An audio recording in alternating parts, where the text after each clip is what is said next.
ছুম ছানানানা ছুম ছানানানা ছুম ছানানানা ছুম ছুম লা লা লা লা লা লা লা লা লা লা লা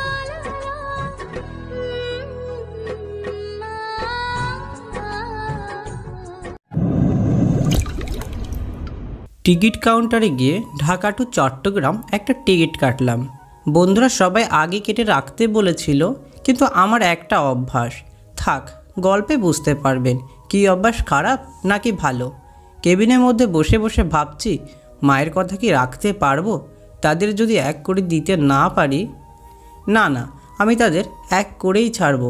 দেহে যতক্ষণ প্রাণ আছে চেষ্টা করেই যাব। হেডফোন লাগিয়ে শ্রীমুষ ভাইয়ের বন্ধুরে গানটা লাগিয়ে বাইরে তাকিয়ে রইলাম। দালান, বড় বড় বিল্ডিং, ছোট থেকে শহরে বড় হয়েছি, কখনো গ্রামগঞ্জে যাওয়া আসা হয়নি। ওখানে তেমন কোনো বন্ধু বান্ধবও নেই। কপালে কি লেখা আছে একমাত্র আল্লাহ জানে। আমি শাহাদাত আহমেদ সোহান। বাড়িতে একটা ছোট বোন আছে, আর বাবা মা নিয়েই আমাদের ছোট পরিবার। বাবা ব্যবসায়ী আর মা গৃহিণী। ট্রেনে ওঠার সময় সঙ্গে আমার বন্ধুরাও আসলো। দোস্ত, আমাদেরও সাথে নিয়ে চল। ভাই, গ্রামে কোনোদিন যাইনি। চুপ কর তোরা, আমি ওখানে কাউকে চিনি না, জানি না, আর তারা কেমন ঠিকমতো জানিও না। আর তোদের ওখানে নিয়ে ঝামেলায় ফেলতে চাই না। ওখানে গিয়ে ভুলে যাস না আবার। তোকে বলতে হবে না। Okay bro, good bye. আর আমাদের জন্য ওখান থেকে একটা ভাবি নিয়ে আসিস। ওকে, দোয়া করিস যে কাজে যাচ্ছি সেটা সফল হওয়ার জন্য। আরে ভাই, তুই যা, কিছু হলে আমরা আছি, জাস্ট ফোন করবি, হেলিকপ্টার নিয়ে তোর সামনে গিয়ে হাজির হব। বকস বন্ধ কর শালা। উপস বন্ধু, তুই ট্রেনে করে যাচ্ছিস কেন? যদি কোনো সমস্যা হয়? কিছু হবে না, আল্লাহ হাফেজ। ও, হঠাৎ মনে হলো কেউ একজন আমার হেডফোন নিয়ে ফেলেছে। ভাবনা ছেড়ে গপ করে হাতটা ধরে ফেললাম। এরপর যেটা দেখি, সরি আপু, সরি, প্লিজ মাফ করে দিন। বোরকা পরা একটা মেয়ে, শুধুমাত্র চোখগুলো দেখা যাচ্ছে। চোখগুলো দেখতে অসাধারণ। কি আর করা, বেশিক্ষণ দেখতেও পারলাম না। মেয়েটা হাত ঝাড়ি মেরে ছাড়িয়ে নিল। আমার ঘোর যখন কাটলো তখন মনে পড়ল কি করলাম আমি। ওই, আপনার সাহস কি করে হয় আমার হাত ধরার? সরি আপু, ভুল হয়েছে। আমি আপনার কোন জন্মের আপু লাগি? হ্যাঁ, ওকে আপু। ও বলবো না, সরি বোন। আমি আপনার কোন কালের বোন লাগি? হ্যাঁ, আচ্ছা সরি আন্টি। ওই মিয়া, আপনার আমাকে আন্টি মনে হয়? আসলে দূর শালা, কোন জেলায় পড়লাম বে, যেটা বলেই ডাকছি সেটাতেই রাগ করছে। মেয়েদের সাথে ঠিকমতো ফ্লার্টও করতে পারি না। কি হবে কে জানে। আল্লাহ, এটা মেয়ে নাকি শাকচুন্নি? আমার মৃত্যু মনে হয় এই মেয়ের বকা শুনতে শুনতেই শেষ হবে। যে আচরণ, আল্লাহ আমার কাল ঘনিয়ে আছে, ওটাও জানি না শালার কোন বা যে বলেছে টেনে উঠতে। নিজের দুঃখ নিজেই টেনে আনলাম। আপনি আসলে বেয়াদব। আমি চুপ করে অন্যদিক তাকিয়ে আছি। জানি ঠিকমতো কথা বলতে পারবো না। দেখা যাবে উল্টোপাল্টা কিছু একটা বললে ওড়াধরা ঝগড়া লেগে যাবে। লাগলেই তো হলো। মেয়েরা যে ন্যাকা কান্না শুরু করে তখন পাবলিকের মার খেয়ে ট্রেনে মরে পড়ে থাকতে হবে। তার চেয়ে কথা না বলাই বেটার। কথা বলছেন না কেন? আমি হেডফোনটা আবার ঠিক করে লাগিয়ে বাইরের প্রকৃতির রূপ দেখছি। কি শীতল বাতাস, গায়ে যত লাগে ততই মনটা ফুরফুরে লাগে। কিন্তু এসব হতে দেয় কে? পাশে ডাইনি বসে আছে যে। ওই মিয়া, আপনি বোবা নাকি? হ্যাঁ, সেই কখন থেকে ডাকছি, শুনতে পেয়েও সাড়া দিচ্ছেন না। সরি আপু, আমি বোবা, কথা বলতে পারি না। আরে আল্লাহ, কি বললাম? আমি বোবা হলে তো কথা বলতে পারতাম না, কিন্তু বোবা ওটা কোন দুঃখে বলতে গেলাম। আমি মায়া। আপনার নাম কি? জি, আমি কুদ্দুস। বাহ, সুন্দর নাম তো। জানি আমি। আপনি তো আস্ত ঘাড় তেরা মানুষ। এরকমই। জানেন আমি কে? আমার জেনে লাভ কি? কি আর হবেন? কোনো বড়লোক ঘরের চাকরানি অথবা রহিমা খালা হবেন। মুখ দিয়ে কি বার করলাম আল্লাহ? মেয়েটা আমার গলা চেপে ধরলো। আরে ছাড়ুন, কি করছেন? ব্যথা পাচ্ছি। এবারের মতো ছাড়লাম, সরি বলেন। ওকে খালা, সরি। আমি কে জানলে আপনার প্যান্ট খুলে পড়ে যেত। ভিতরে সেফটি আছে আর ঠিকমতো বেল্টও লাগানো আছে, সো পড়ার কোনো সম্ভাবনাই নেই। চুপ করুন। আপনার মুখ থেকে যদি আর একটা কথা বের হয় তাহলে। কি করবেন? হ্যাঁ, সোজা শ্যুট করে দেব। কোথা থেকে আসে যত সব আবর্জনা। এই কথা বলে আমি অন্যদিকে ফিরে চোখ বন্ধ করে শুয়ে আছি। কিছুক্ষণ নীরবতা চলল, কারোর কোনো শব্দ নেই। কিছুক্ষণ পর মনে হলো কেউ আমার পিছনে কিছু একটা ধরে দাঁড়িয়ে আছে। আমি পিছনে ফিরে যেটা দেখি, মনে মনে বলে উঠলাম, পিস্তল! আমার মাথা বরাবর তাক করে দাঁড়িয়ে আছে। চোখের সামনে পিস্তল দেখে চোখ জোড়া ছানা বড়া হয়ে গেল। হা করে মায়ার দিকে তাকিয়ে রইলাম। কি হলো, এভাবে তাকিয়ে আছেন কেন? সাধে, এই পিস্তলে শুধুমাত্র 2টো বুলেট আছে। তো আমি কি করব? ট্রিগারে একটা চাপ দিলে তোর কাহিনী এখানেই খালাস। আর আমার মুড এখন শান্ত আছে, তাই কিছু করছি না। কপাল থেকে পিস্তলটা নিয়ে ব্যাগে ঢুকিয়ে ফেললো। আমার হাত থেকে হেডফোনটা নিয়ে নিজে লাগিয়ে গান শুনছে। আমি শুধু চুপচাপ দেখছি। কোথায় যাচ্ছিস? আপনি কে? তুই এখনো ঠিক হোসনি। দেখ, মাথা খারাপ করিস না, সোজা শ্যুট করে দেব। চট্টগ্রাম। ওখানে কে? জানি না। এটা বলতেই সিটে একটা চাপড় দিল। আমি আতকে উঠলাম। কি হলো বল। নানার বাড়ি। ও, লেখাপড়া করিস নাকি চাকরি করিস? কোনোটাই করি না। তো কি সারাদিন ঘুরে বেড়াস নাকি? তোদের আর কি কাজ? ঘুরে ঘুরে মদ গাঁজা সিগারেট খাস আর সুযোগ পেলে মেয়েদের উপর ঝাঁপিয়ে পড়িস। আমি ওরকম ছেলে না। দেখে বোঝা যাচ্ছে কিরকম। হাতে মেয়েদের মতো চুড়ি পড়েছিস কেন? দেখুন, আমাকে আর ডিস্টার্ব করবেন না। আপনি আপনার রাস্তায় আর আমি আমার রাস্তায়। কি বললি তুই? আপু, আপনার পায়ে পড়ি, প্লিজ চুপ করুন। পিস্তল বের করব? ওটার কি কাজ এখানে? তাহলে আমি যেটা বলছি উত্তর দে। বিয়ে করেছিস? হাসার কি হলো এখানে? আমাকে দেখে আপনার কি মনে হয়? হ্যাঁ, তোকে দেখে আমার 100 বছরের বুড়ো ব্যাটা মনে হচ্ছে। আমি মায়ার কথা শুনে প্যান্টের পকেট থেকে মোবাইল বের করে নিজেকে দেখতে লাগলাম। সত্যিই কি আমাকে বুড়ো লাগছে নাকি মিথ্যা বলছে? গার্লফ্রেন্ড আছে? না না, মানে জি হ্যাঁ। না আবার হ্যাঁ, কোনটা? মহা বিপদে পড়ে গেলাম। এখন গার্লফ্রেন্ড নেই বললে কি বলে কে জানে, তাই ভয়ে হ্যাঁ বলে দিলাম। হ্যাঁ। ও, দেখি ছবি দেখা। ছবি নেই আমার কাছে। মিথ্যে কথা আমার একদম পছন্দ না। যেটা বলছি ওটা কর। সত্যি নেই। আমি যদি মোবাইলে কোনো মেয়ের একটা ছবি পাই তাহলে কি করব ভাবতেও পারবি না। সত্যিই নেই। তোর মোবাইলটা দে। আমার মোবাইল আমি কাউকে ধরতে দিই না। মায়া কোনো কথা না বলে ব্যাগ থেকে আবার পিস্তল বের করলো আর আমার হাত থেকে মোবাইলটা কেড়ে নিল। এরপর গ্যালারিতে ঢুকে চেক করতে লাগলো। হঠাৎ দেখলাম মোবাইলের দিকে কিছুক্ষণ তাকিয়ে রইল। একবার আমার দিকে দেখছে, আবার মোবাইলের দিকে। এই মেয়েটা কে? এরপর মায়া একটা মেয়ের ছবি বের করলো, আমার বোন। সত্যি তো? এরপর অন্য আরেকটি বের করে। এটা কে? আমি যাদের বাড়ি যাচ্ছি ওনারই মেয়ে। কে এই মেয়ে? তোর কি লাগে? মামাতো বোন। এটা বলতে মায়া কিছুক্ষণ আমার দিকে হা করে তাকিয়ে রইল। এই যে মিস, কি হলো? এত সুন্দর ছেলে জীবনে কখনো দেখেনি নাকি? তোর নাম কি? সত্যি করে বল। কুদ্দুস। মাথা গরম করিস না। আমার নাম সত্যিই কুদ্দুস। এরপর মায়া আমার ফেসবুকে ঢুকে প্রোফাইল ঢুকলো। এখানে তো শাহাদাত আহমেদ লেখা আছে। তো আমি কি করব? তোর পুরো নাম কি? যেটা দেখছেন ওটা। শাহাদাত আহমেদ সোহান, এটাই তো? এই মেয়ে আমার নাম জানলো কি করে? কে এই মেয়ে? শালারে চিনতেও পারছি না। এই ছবিটা কোথায় পেয়েছিস? আমার বইয়ের ছবি আমার কাছে থাকবে না তো কার কাছে থাকবে? একটু আগে না বললি তুই বিয়ে করিসনি? করি নাই, করবো আর কি। ও ভালো। আর ছবিটা দেখে তো অনেক আগের মনে হচ্ছে।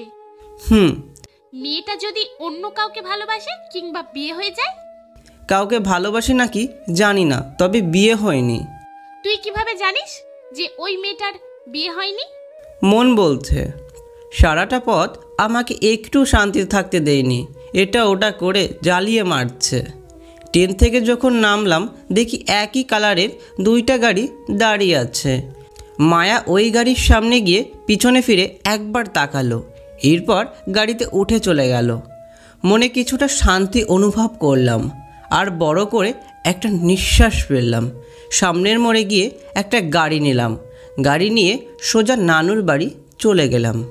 বাড়ির যতটা কাছে যাচ্ছি ততটা ভয় ঘিরে ধরছে। মনে হচ্ছে ঘরে ঢোকার আগেই ঘাড় ধাক্কা দিয়ে বের করে দেবে। আবার মনে হচ্ছে যদি কেউ আমাকে চিনে ফেলে বা কেউ আমার সম্বন্ধে নানাকে বলে দিলে। সমস্ত ভয়ভীতি কেটে গাড়ি থেকে নামলাম। গেটের ভিতরে ঢুকতে দেখি একজন বৃদ্ধ লোক। লোকটা উল্টো দিক হয়ে বসে আছে আর হাতে খবরের কাগজ, টেবিলে চায়ের কাপ, পা দুটো উপরে তুলে বসেছে। একটু পর পর চোখের চশমা টিক করছে। ধীর পায়ে আস্তে আস্তে অগ্রসর হতে লাগলাম। বাড়ির আশেপাশে দেখি বিশাল বাড়ি আর চারিদিকে গাড়ি দাঁড়ানো। মাথায় অনেক চিন্তা হচ্ছে, আমি কি ঠিক জায়গায় এসেছি? আমি বৃদ্ধ লোকটার সামনে গিয়ে দাঁড়ালাম। আসসালামু আলাইকুম। আমার সালাম শুনে লোকটা আমার দিকে তাকালো। আমি লোকটাকে দেখে মনে হচ্ছে আমার নানা, তাই শিওর হতে মোবাইল বের করলাম। এরপর নানা নানির ফ্যামিলির একটা ছবি আছে, ওটাতে ভালোভাবে লক্ষ্য করে দেখলাম সত্যিই এটা নানা। আমি একবার নানার দিকে তাকাচ্ছি, আবার মোবাইলের দিকে তাকাচ্ছি। খুশিতে ইচ্ছে করছে জড়িয়ে ধরতে, কিন্তু তা করা যাবে না। আম্মুর মুখ থেকে শুনেছি নানা অনেক রাগী মানুষ, ভুল কিছু করলে দেখা যাবে হিতে বিপরীত হয়ে যাবে। কি হলো, কার কাছে এসেছো তুমি? জি। কি? জি, কার কাছে এসেছো? করিম সাহেবের কাছে। আমি করিম সাহেব। সত্যি আমার তো বিশ্বাস হচ্ছে না আপনাকে, আমার চোখের সামনে দেখতে পাচ্ছি। এই ছেলে, কি যাতা বলছো? মূল টপিকে আসো। আর কি জন্য এসেছো বলো। আমি এখানে একটা কাজে এসেছি, যদি একটু সাহায্য করতেন ভালো হতো। আমি তোমাকে কোনো সাহায্য করতে পারবো না। প্লিজ। এখান থেকে যাও। ধুর শালা, বুড্ডার এত রাগ, একটু হেল্প চাইছি ওটাও করছে না, ইচ্ছে তো করছে। আমি ওখান থেকে হেঁটে চলে আসতে যাব, অমনি পিছন থেকে একটা মেয়ে ডাক দিল, এই ভাই দাঁড়ান।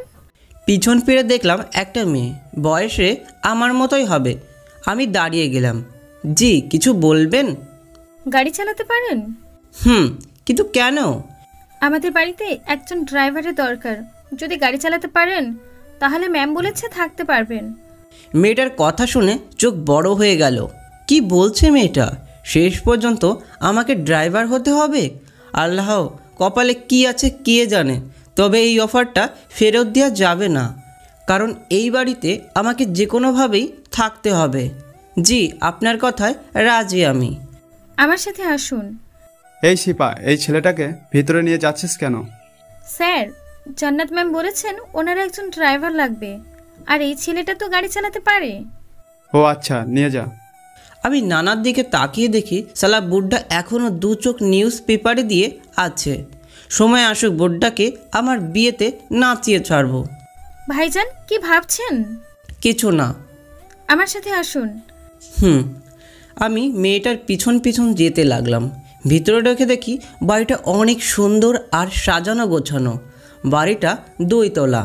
আমাকে প্রথম তলার বাড়ির এক পাশে নিয়ে গেল। ভাইজান, আজ থেকে আপনি এই রুমেই থাকবেন। ওকে। ব্যাগটা পাশে রেখে ধপ করে শুয়ে পড়লাম। আহ, কি শান্তি। আসার সময় খেয়াল করলাম ওপরে কেউ একজন দাঁড়িয়ে আছে আর আড়াল থেকে আমাকে দেখছে, তবে মুখটা দেখিনি। কে হতে পারে?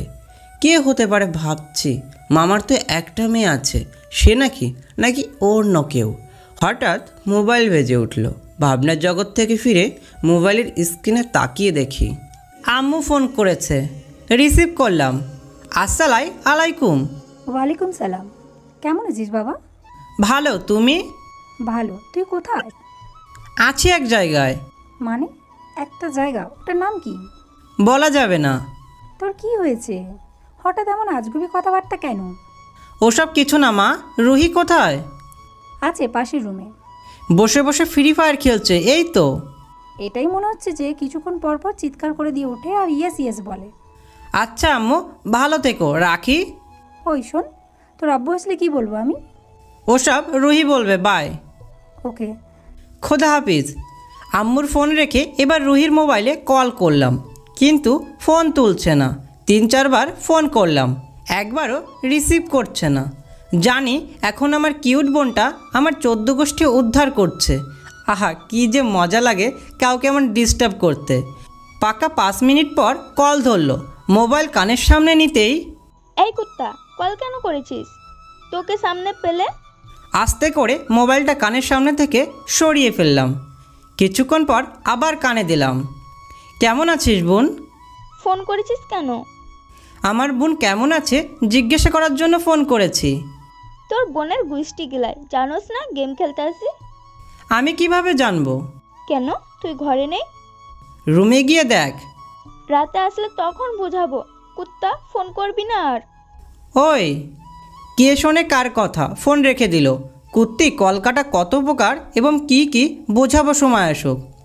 মোবাইলটা পাশে রেখে ব্যাগ থেকে একটা প্যান্ট নিয়ে ওয়াশরুমে ঢুকলাম। গোসল করতে হবে। ওরে আল্লাহ, কোথায় ঢুকলাম? এ তো দেখি আবর্জনা স্তূপ। ওয়াক ওয়াক করে বের হয়ে গেলাম। মাথাটা খারাপ হয়ে গেল। রাগে গজগজ করতে করতে বাইরে বের হলাম। সামনের রুমে যেতেই দেখি সবাই খাবার খেতে বসেছে। সবাই আমার দিকে হা করে তাকিয়ে আছে। ওই শিপা, এদিকে আসো। মেয়েটা বোকার মতো আমার দিকে তাকিয়ে আছে। সবার এমন কাণ্ড দেখে, কি না আপনার কি হলো? হ্যাঁ, এভাবে কি দেখছেন? এই ছেলে, তোমার কোনো হুঁশজ্ঞান নেই? খালি গায়ে সামনে এসেছো কেন? এটা কি তোমার বাড়ি পেয়েছো নাকি? কি বলেন খালি গায়ে মানে? নিজের দিকে তাকিয়ে দেখি, ওরে আল্লাহ, সত্যি তো। শালার বুড়ো নানা হয়ে এত মেজাজ, আর আমি নাতি হয়ে কত মেজাজ আছে জানেন না। সময় আসুক বুড়ো। সরি, ভুল হয়েছে। মিথ্যে একটা হাসি দিয়ে তাড়াতাড়ি রুমে ঢুকে পড়লাম। ওয়াশরুমে ঢোকার আগে শার্ট খুলে ফেলেছিলাম, কিন্তু কে জানে ওটা অপরিষ্কার থাকবে। রাগে দুঃখে বাইরে বের হলাম, কিন্তু ওখানে গিয়েও লজ্জা পেলাম। ধুর, শার্ট গায়ে দিয়ে বসবো এমন সময় শিপা আসলো। আপনাকে ডাকছি। ও, আসছি। আমি বের হলাম। শিপার পেছন পেছনে গিয়ে চেয়ার টেনে বসলাম। আগের মতোই সবাই অবাক হয়ে তাকিয়ে আছে। এবার কি হলো নানা? কি ভুল করছি? অনুমতি না নিয়ে কোন অধিকারে চেয়ারে বসেছো? ও সরি। কিসের সরি? এটা তোমার বাড়ি পেয়েছো, যেমন চাই সেটাই করছো। ক্ষমা করবেন। আর আমি তোমার কোন কালের নানা? হ্যাঁ, দ্বিতীয়বার যেন তোমার মুখে নানা ডাক না শুনে। কি বুড়ো রে আল্লাহ, এত তেজ ইচ্ছে তো করছে 2-3 প্যাক এনে খাইয়ে দিই। আমার পরিচয় যখন জানবি না বুড়ো, তখন প্রতিশোধ নেব। টেবিলে দেখলাম অনেক মানুষ, সবাইকে দেখছি। এখানে মোট 10 জন। সবাইকে জানি না, তবে এখানে নানা, বড় মামা, মেজো মামা, ছোট মামা, বড় মামি, 3টে বাচ্চা, একটা বড় বাচ্চা, সরি একটা মেয়ে, দেখতে কিউট কিছুটা। আমার মোবাইলের যে মেয়েটার পিক আছে ওইটার মতো। আরেকটা মনে হয় মেজো মামি। কি ভাবছো এরকম ভাবে? আর তোমার নাম কি? কিছু না। নাম কি? জি আক্কাস আলী। এটা বলতে বড় বাচ্চাটা কেসে উঠল। কি রে মায়া, তোর কি হলো? নে পানি খা। তাহলে এটাই মায়া, যে কিনা আমার ম্যাডাম, আর তার গাড়ি চালাতে হবে। ও আল্লাহ, মেয়েটা আমার থেকেও ছোট। মনে হয়েছিল এই বাড়ির বড় কেউ হবে, কিন্তু না, তার উল্টো। ও আল্লাহ, আমারে উঠায় লও। থাকো কোথায়? জি গ্রামে। ও, লেখাপড়া করেছো নাকি বেকার বসে বসে খেয়েছো? বেকার। কালকে আমার মেয়েকে ঠিক টাইমে কলেজে নিয়ে যাবে, আবার কলেজ থেকে বাড়ি নিয়ে আসবে। কলেজ তো বন্ধ। প্রাইভেটে নিয়ে যাবে, আর ও যেখানেই যেতে চাইবে সব সময় সাথে থাকবে, কোনো সমস্যা যেন না হয়। ওকে। খাওয়া দাওয়া সেরে রুমে গিয়ে ঘুম দিলাম, কারণ সেহরি খেতে উঠতে হবে। 3টের সময় দেখি শিপা ডাকছে। ঘুম থেকে উঠে দরজা খুলে দিলাম। আক্কাস সাহেব, ঘুম ভাঙছে? হোয়াট? কি আক্কাস? কেন, আপনার নাম? আমার নাম আক্কাস কে বলেছে? আপনিই তো বলেছেন। কখন? কালকে রাতে ডাইনিং টেবিলে। ও, পাগল হয়ে গেছেন? আগে ফ্রেশ হয়ে আসুন। ওকে। ওয়াশরুমের দিকে পা বাড়াতে মনে পড়ল ওটাতে যাওয়া যাবে না। তাড়াতাড়ি দৌড়ে শিপার কাছে গেলাম। আপু, একটু হেল্প করেন। কি করতে হবে বলুন? তেমন কিছু না আসলে। কি বললেন? সমস্যা নেই। এই ওয়াশরুমটা অপরিষ্কার, বাইরে আর কোথাও ওয়াশরুম আছে? বাড়ির বাইরে একটা আছে। ও ধন্যবাদ। চোখ ডলতে ডলতে বাইরে বের হলাম। বাইরে কি ঠান্ডা, শরীরের সমস্ত পশম দাঁড়িয়ে গেছে। কাঁপতে কাঁপতে কোনো মতে ফ্রেশ হয়ে ঘরে ঢুকতে যাব, অমনি মাথার উপর পানি পড়ল। উপরে তাকিয়ে দেখি বড় বাচ্চাটা, সরি মায়া ম্যাম, এক গ্লাস পানি মাথার উপর ঢেলে দিল। শার্ট ভিজে নিচে চলে যাচ্ছে। দৌড়ে রুমে গেলাম। এরপর তাড়াতাড়ি কাপড় বদলে ফেললাম। মাথায় হাত দিয়ে বসে রাগ ঠান্ডা করছি। এই মেয়ে যদি আমার বাড়িতে হতো সোজা সুইমিং পুলে ফেলে দিতাম। কি মেয়ে রে, কিছু করতে পারবো না। কিছু করলে না জানি যদি বের করে দেয়, তাই সব সহ্য করে নিতে হবে। শিপা ডাকার পর টেবিলে গিয়ে বসলাম। অনেক খাবার ওখানে, কিন্তু কোনো কিছুই খেতে ইচ্ছা করছে না। মনটা খালি বলছে সামনে বসা মেয়েটাকে কিছুক্ষণ উড়াধরা পিটাতে। মেয়েটা আর চোখে আমাকে দেখছে, কিছুটা লক্ষ্য করলাম। এরপর দ্বিতীয়বার তাকাতে চোখ বড় করে তাকালাম। হাই আল্লাহ, এটা করতেই মেয়েটা সোজা এক গ্লাস পানি মুখের উপর ছুঁড়ে মারল। সবাই আমার দিকে তাকিয়ে আছে। কি হলো মায়া, তুই আকাশকে পানি মারলি কেন? ইচ্ছে করছে তাই। দিন দিন বেয়াদব হয়ে যাচ্ছিস দেখছি। আমি কোনো কথা না বলে এদিক ওদিক টেনে টুনে কিছুটা খেয়ে উঠে গেলাম। রুমে ঢুকে ঝিম মেরে বসে আছি। এই মেয়েটার কিছু করতে হবে, না হলে সামনে কি বিপদ আছে ভাবা যায় না। শার্ট খুলে ঘুমিয়ে গেলাম। সারাদিন এদিক ওদিক ঘুরে ঘুরে সারা বাড়ি দেখলাম। সন্ধ্যায় ইফতারের পর আমার ডাক পড়ল। আপনাকে ডাকছে। কেন? মায়া ম্যাম বাইরে বের হবে। তো আমি কি করব? ওনার যেখানে ইচ্ছা হয় যাক। গাড়ি নিয়ে যাবে, আর আপনি তো ওনার ড্রাইভার। ও আচ্ছা, আসছি, যান আপনি। রেডি হয়ে রুম থেকে বের হলাম। গাড়িতে গিয়ে ড্রাইভিং সিটে বসলাম। 2 মিনিট পর ম্যাম এসে বসলো। শুট বুট পরেছিস কেন? তো কি ল্যাংটা যাব? মুখ সামলে কথা বল, না হলে। কি না হলে? গাড়ি চালা ফকিন্নি। আমার নাম ফকিন্নি না। জানি আমি, গাড়ি চালা। কোথায় যাব? জাহান্নামে যাব, ওখানে নিয়ে চল। না না, আমার ওখানে যাওয়ার দরকার নেই, আপনি যান, আমি নেমে চলে যাচ্ছি। 2 নম্বর রোডের পশ্চিম দিকের বাড়িটা। বাড়ির নাম নেই, নম্বর নেই। বক বক না করে গাড়ি চালা। অযথা কথা না বলে কানে ইয়ারফোন লাগিয়ে ড্রাইভ করে ওই বাড়ির সামনে গেলাম। মায়া ম্যাম গাড়ি থেকে বের হয়ে চলে যাচ্ছে। আমি কিছু না বলে গাড়ি পার্কিং করে বসে বসে মোবাইল টিপছি। 10 মিনিট পর দেখি 3টা মেয়ে একসাথে আসছে আর এসে গাড়িতে বসলো। এই গাড়ি চালা। কোথায় যাব? ফুলকড়ি রেস্টুরেন্ট। এখানে তো অনেক ফুলকড়ি রেস্টুরেন্ট আছে, কোনটাতে যাব? বক বক করিস না, যেটাতে ইচ্ছে হয় সেখানে একটাতে নিয়ে গেলেই হবে। ওনাদের কথা মতো একটা রেস্টুরেন্টে নিয়ে গেলাম। গাড়ির দরজা খোল। ও ওকে। গাড়ির দরজা খুলে দিলাম। এরপর একটা ময়দার বস্তা বের হতে লাগলো। ওমা ম্যাম, এগুলো কি পড়েছে? শার্ট প্যান্ট 3জনেই একই রকম। আমাদের পেছন পেছন আয়। না, আপনারা যান। যেটা বলছিস সেটা কর।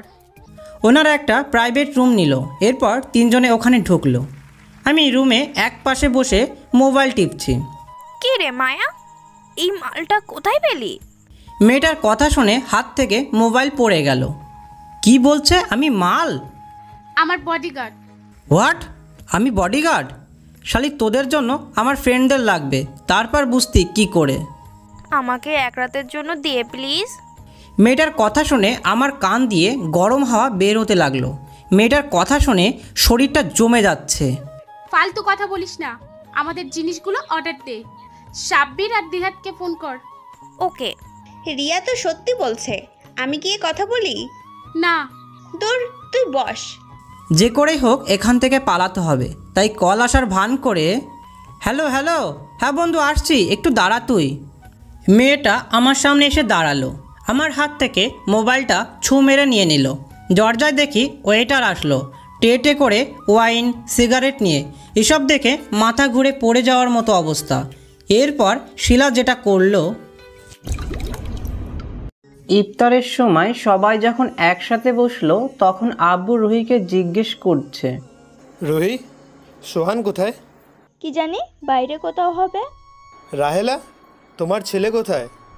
শুধু কি আমার ছেলে, সোহান তো তোমারও ছেলে, তুমি জানো না ও কোথায়? আব্বু আম্মুর কথা শুনে দ্বিতীয়বার আর প্রশ্ন করল না। আজান দেওয়ার পর ইফতার করে আব্বু উঠে নামাজ পড়তে চলে গেল। ওয়াইনের বোতল থেকে এক গ্লাস নিল। এরপর যেটা করলো আমি ভাবতেও পারছি না। রিয়া, তুই মায়ার পাশে যা। কেন? তোর ইচ্ছে হলে তুই যা। কেন সেটাই একটু পর দেখতে পাবি। এখন যেটা বলছি সেটা কর। আচ্ছা, যাচ্ছি। রিয়া উঠে মায়ার পাশে চলে গেল। মায়া, আমার এই বরটার নাম কি? জানি না, তুই জিজ্ঞেস করে নে। লাগবে না। এই যে বাবু, এদিকে আসো তো। আমি অন্যদিকে ফিরে না শোনার ভান করে আছি। একবার, দুইবার, তিনবার ডাকার পর যখন উঠছি না, এবার শিলা এসে আমার হাত ধরে ওদের টেবিলে নিয়ে বসালো। আপু, এসব কি করছেন? এমন জড়াজড়ি করছেন কেন? জোরাজোরির কি দেখছো বাবু? এই রিয়া, এর হাতটা ধর। রিয়া এসে ঝটপট হাত ধরে ফেললো। আমাকে একদম দেয়ালের সাথে লাগিয়ে সেটে ধরেছে। আমি অবাক হয়ে ওদের কাণ্ড দেখছি। মেয়েগুলো কি করতে চাইছে। এরপর যেটা করলো শিলা, ওয়াইনের গ্লাসটা মুখের সামনে ধরলো। বাবু, চোখ বন্ধ করে এটা খেয়ে ফেলো, না হলে ছাড়ছি না। দেখেন আপু, আমি এইসব খাই না, প্লিজ জোর করবেন না। কোনো কথা না জানে মন, যেটা বলছে সেটা করো। শিলা গ্লাসটা মুখে চেপে ধরলো। এদিক ওদিক করতে করতে কিছুটা পেটে চলে গেল আর গ্লাসটা নিচে পড়ে ভেঙে গেল। হাত ঝাড়ি মেরে চেয়ার টেনে উঠে গেলাম। কি করতেছেন? হ্যাঁ, বললাম না আমি এগুলো খাই না। ওই, নিজেকে সাধু ভাবিস না।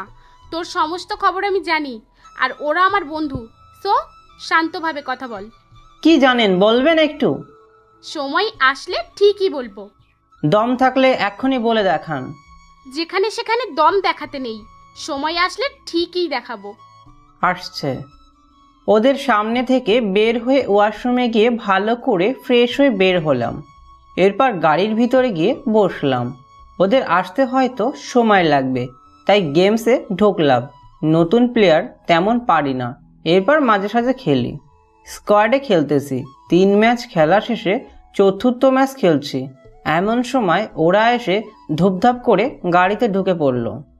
এই জানো, গাড়ি চালাও, ঘুম পাচ্ছে খুব। পিছনে ঘুরে দেখি 3 জনে একটার উপর একটা ঢলে পড়েছে। মনে হচ্ছে অনেক নেশা করেছে। বাবা মায়ের বেশি টাকা পয়সা থাকলে ছেলে মেয়েগুলো এরকমই হয়। এত এত টাকা ওড়ায়, কখনো একটু জিজ্ঞেসও করে না কোন কাজে এত টাকা ব্যয় করলো। কোনো জবাব নেই। যাকগে, আমি ড্রাইভ করতে লাগলাম। কিছু দূরে গিয়ে 2 নাম্বার রোডে ঢোকার কিছুটা আগে দূর থেকে দেখছি 2টো গাড়ি রাস্তা ব্লক করে দাঁড়িয়ে আছে। আমি দাঁড়িয়ে যেতে ওরা সবাই সামনের দিকে আসতে লাগলো। কি করব ভাবছি মনে মনে। ভাবলাম গাড়ি ইউটার্ন নিলে মনে হয় ভালো হয়। যেমন ভাবনা তেমনি কাজ। গাড়ি ঘুরিয়ে নিয়ে যেতে মনে হলো চাকার হাওয়া শেষ, হয়তো গুলি করেছে, না হলে এমন হওয়ার কথা না। আমি পিছন ফিরে দেখি ওরা ঘুমাচ্ছে। আমি গাড়ি থেকে নামলাম। কি ভাই, আমাদের পথ আটকে দাঁড়িয়ে আছেন কেন? তোর সঙ্গে কথা নেই। ওই, তোরা ওই মেয়েগুলোকে নিয়ে আয়। আরে ভাই, কথাটা শোনেন। দেখ ভাই, তোর সঙ্গে আমার কোনো কথা নেই। আর মন মেজাজ একদম ভালো না। আমাদের কাজ আমাদেরকে করতে দে। আমি থাকতে এমন কিছুই হবে না। তাহলে মর। যেই না গুলি করতে যাব অমনি ওর হাত থেকে পিস্তলটা নিয়ে নিলাম। জানে বাঁচতে চাইলে পালা, না হলে এখানে পুঁতে রেখে দেব। পিছনে ঘুরে দেখ। পিছনে ঘুরে দেখি 3 জনে আমার দিকে পিস্তল ধরে আছে। আমাকে ভয় দেখাস? আমি কে জানলে এখানে প্রস্তাব করে দিবি। দেখ, মরা বাসা এগুলো আমাদের রোজগার খেয়াল। তুই যেই হোস সামনে থেকে সরে যা। না, আমি বেঁচে থাকতে তুই ওদের ছুঁয়ে দেখতেও পাবি না। এই, তোরা দেখছিস কি? মার শালারে। বলতে দেরি নেই, ওরা শ্যুট করে। আমি একজনের হাতে গুলি করে এক পাশে লুকিয়ে পড়লাম। এরপর যেটা দেখলাম, গাড়ি থেকে রিয়া, মায়া, শিলা 3 জনে নামলো। চোখগুলো লাল লাল হয়ে গেছে। এই রফিক, কি বললি? আমার সামনে এসে বল। তোকে 1 রাতের জন্য চাই, চল। ওকে, যাব তো, চল। এই চল, তোরা। পাখি খাঁচায় বন্দি হয়ে গেছে। রফিক যেই না মায়ার হাত ধরবে অমনি মায়া রফিকের মাথা বরাবর গুলি করে দিল। শিলা আর রিয়া বাকি তিনজনকে মেরে দিল। দূর থেকে এদের কাজকর্ম দেখে মনে হচ্ছে ওরা একটা স্কোয়াডার ক্লাসিক এক্সোয়াড র্যাঙ্ক গেম খেলছে। এক নিমেষেই 4 জনকে শুইয়ে দিল। আমি আড়াল থেকে বের হলাম। জান, কই ছিলা তুমি? এদের না মারলেও পারতে। এগুলো আমাদের রোজকার খেল। No problem, come on. পিস্তলগুলো কোমরে গুজে আবার গাড়িতে উঠে গেল। আমিও সোজা মতো গাড়িতে উঠে পড়লাম। গাড়ি স্টার্ট দিয়ে আবার গন্তব্য মতো যেতে লাগলাম। এই খুনগুলো আমরা করেছি, একমাত্র তুই জানিস। যদি এগুলো ফাঁস হয় তাহলে তোকে ওপরে পাঠাতে 1 মিনিটও দেরি করব না। কি যে বলেন ম্যাম, পেটের কথা পেটের মধ্যেই থেকে যাবে। তাই যেন হয়। রিয়া আর শিলাকে ওদের বাসায় নামিয়ে দিয়ে মায়াকে নিয়ে বাড়ি চলে গেলাম। বাইরে ফ্রেশ হয়ে রুমে চলে গেলাম। এরপর কোনো চিন্তা ভাবনা বাদ দিয়ে ঘুম দিলাম। সেহরের সময় সেহরে খেয়ে আবার ঘুম দিলাম। দুপুরে যখন উঠছি সামনের রুমে যেতে অবাক হয়ে গেলাম। মনে মনে বলে উঠলাম, পুলিশ এখানেই বা কেন? কাল রাতের কথা জেনে গেছে নাকি? না, আমি তো কাউকে বলিনি। তাহলে ঘুম ঘুম চোখে রুম থেকে বের হতে সামনে দেখি পুলিশ। আমি রুম থেকে বের না হয়ে আবার রুমে ঢুকলাম, কারণ এখানে যে পুলিশগুলো আছে সবাইকে আমি চিনি অ্যান্ড ওরাও আমাকে দেখলে চিনতে পারবে। তাই বের না হয়ে বসে থাকলাম। কিন্তু ওখানে কি হচ্ছে তা দেখতে হবে। আমি রুমের জানলা একটু করে খুলে আড়াল থেকে দেখছি। ম্যাম, গতকাল এখানে 4টে খুন হয়েছে। তো কি হয়েছে? আমি কি করব? খুনগুলো যারা করেছে তারা এখানে একটা প্রমাণ ফেলে এসেছে। মানে কি প্রমাণ? দেখাও। ম্যাম, আপনি তো জানেন আমি কেমন। পুলিশ অফিসারটা হাত চুলকাচ্ছে। ওকে বসেন, আনছি। মায়া ওখান থেকে উঠে রুমে গেল। এরপর ব্যাগ ভরে কিছু একটা আনলো। কত আছে? পুরো 5 লক্ষ টাকা আছে। আর শুনুন, আমার বাড়ির আশেপাশেও যেন আর না দেখি। ম্যাম, আর না লাগলে রেখে যান, আমার আরো মানুষ আছে। আপনার অফিসারকে দিলেও হয়ে যাবে। আরে না ম্যাম। প্রমাণ দেন। ও, এই নেন। পুলিশ তার পকেট থেকে একটা মোবাইল আর মেমোরি কার্ড দিল। মোবাইলটা দেখে মাথায় আকাশ ভেঙে পড়ল। ওটা তো আমার মোবাইল। আমি প্যান্টের পকেটে হাত দিয়ে দেখি নেই। পুরো বিছানা খুঁজেও পেলাম না। না পেয়ে আবার জানলা দিয়ে দেখতে লাগলাম। প্রথম কথা হচ্ছে মোবাইলটা আমাদের না। দ্বিতীয় কথা, মেমোরি কার্ড এ কি? আপনারা যেখানে খুন করেছেন ওখানে রাস্তার ভিডিও ফুটেজটা। ওকে যেতে পারেন এখন। পুলিশগুলো বের হয়ে চলে গেল। পুলিশগুলো চলে যেতেই মামি নানা সবাই বের হলো। তুই খুন করছিস? তো কি হয়েছে?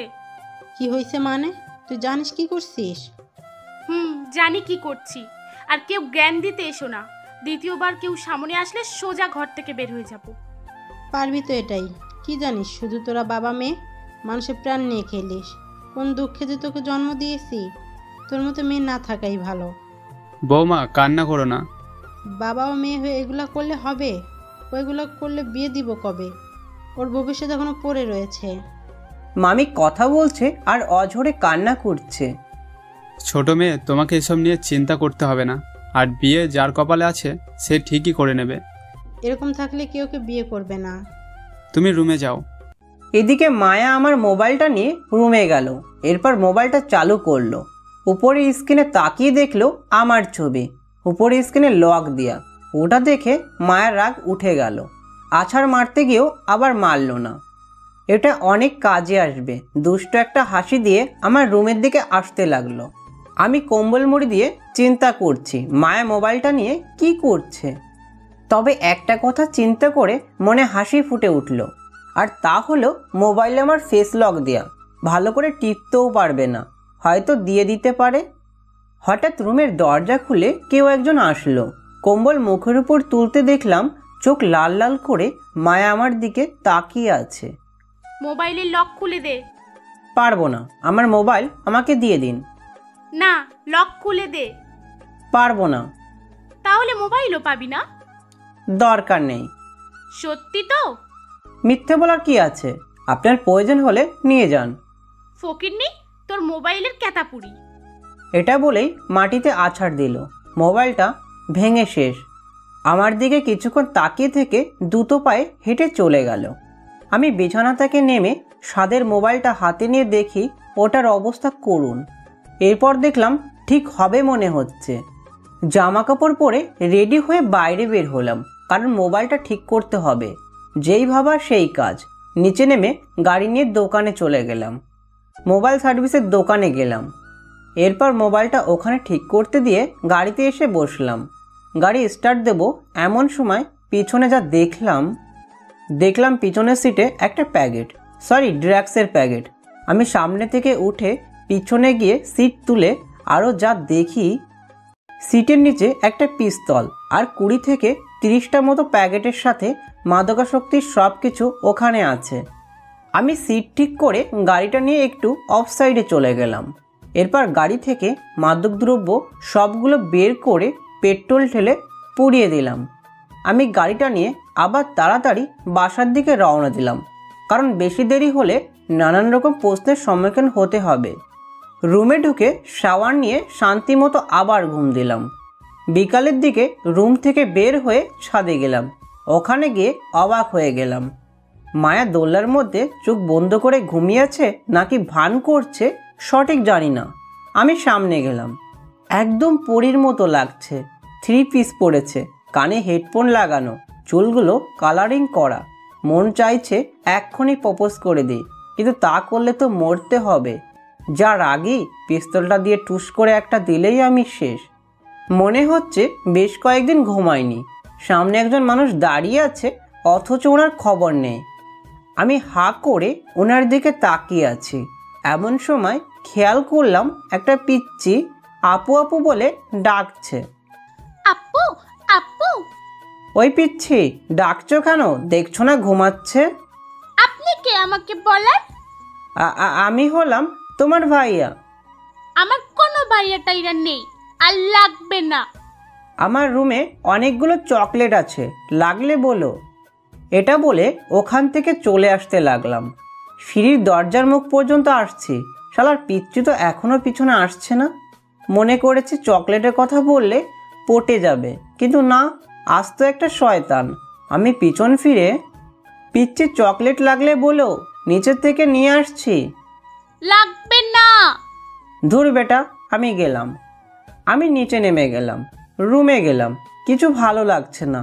মা বাবা বোনের কথা মনে পড়ছে। আমি বাইরে গিয়ে একটা রিক্সা নিয়ে ওই মোবাইল সার্ভিসের দোকানে গেলাম। ভাই, আমার মোবাইল ঠিক হয়েছে? জি ভাই, এই নেন। কত টাকা? 5000 টাকা। এত টাকা? ভাই, মোবাইলটা এমনভাবে পড়েছে, ভেতরে অনেক কিছু নষ্ট হয়ে গেছে, তাই।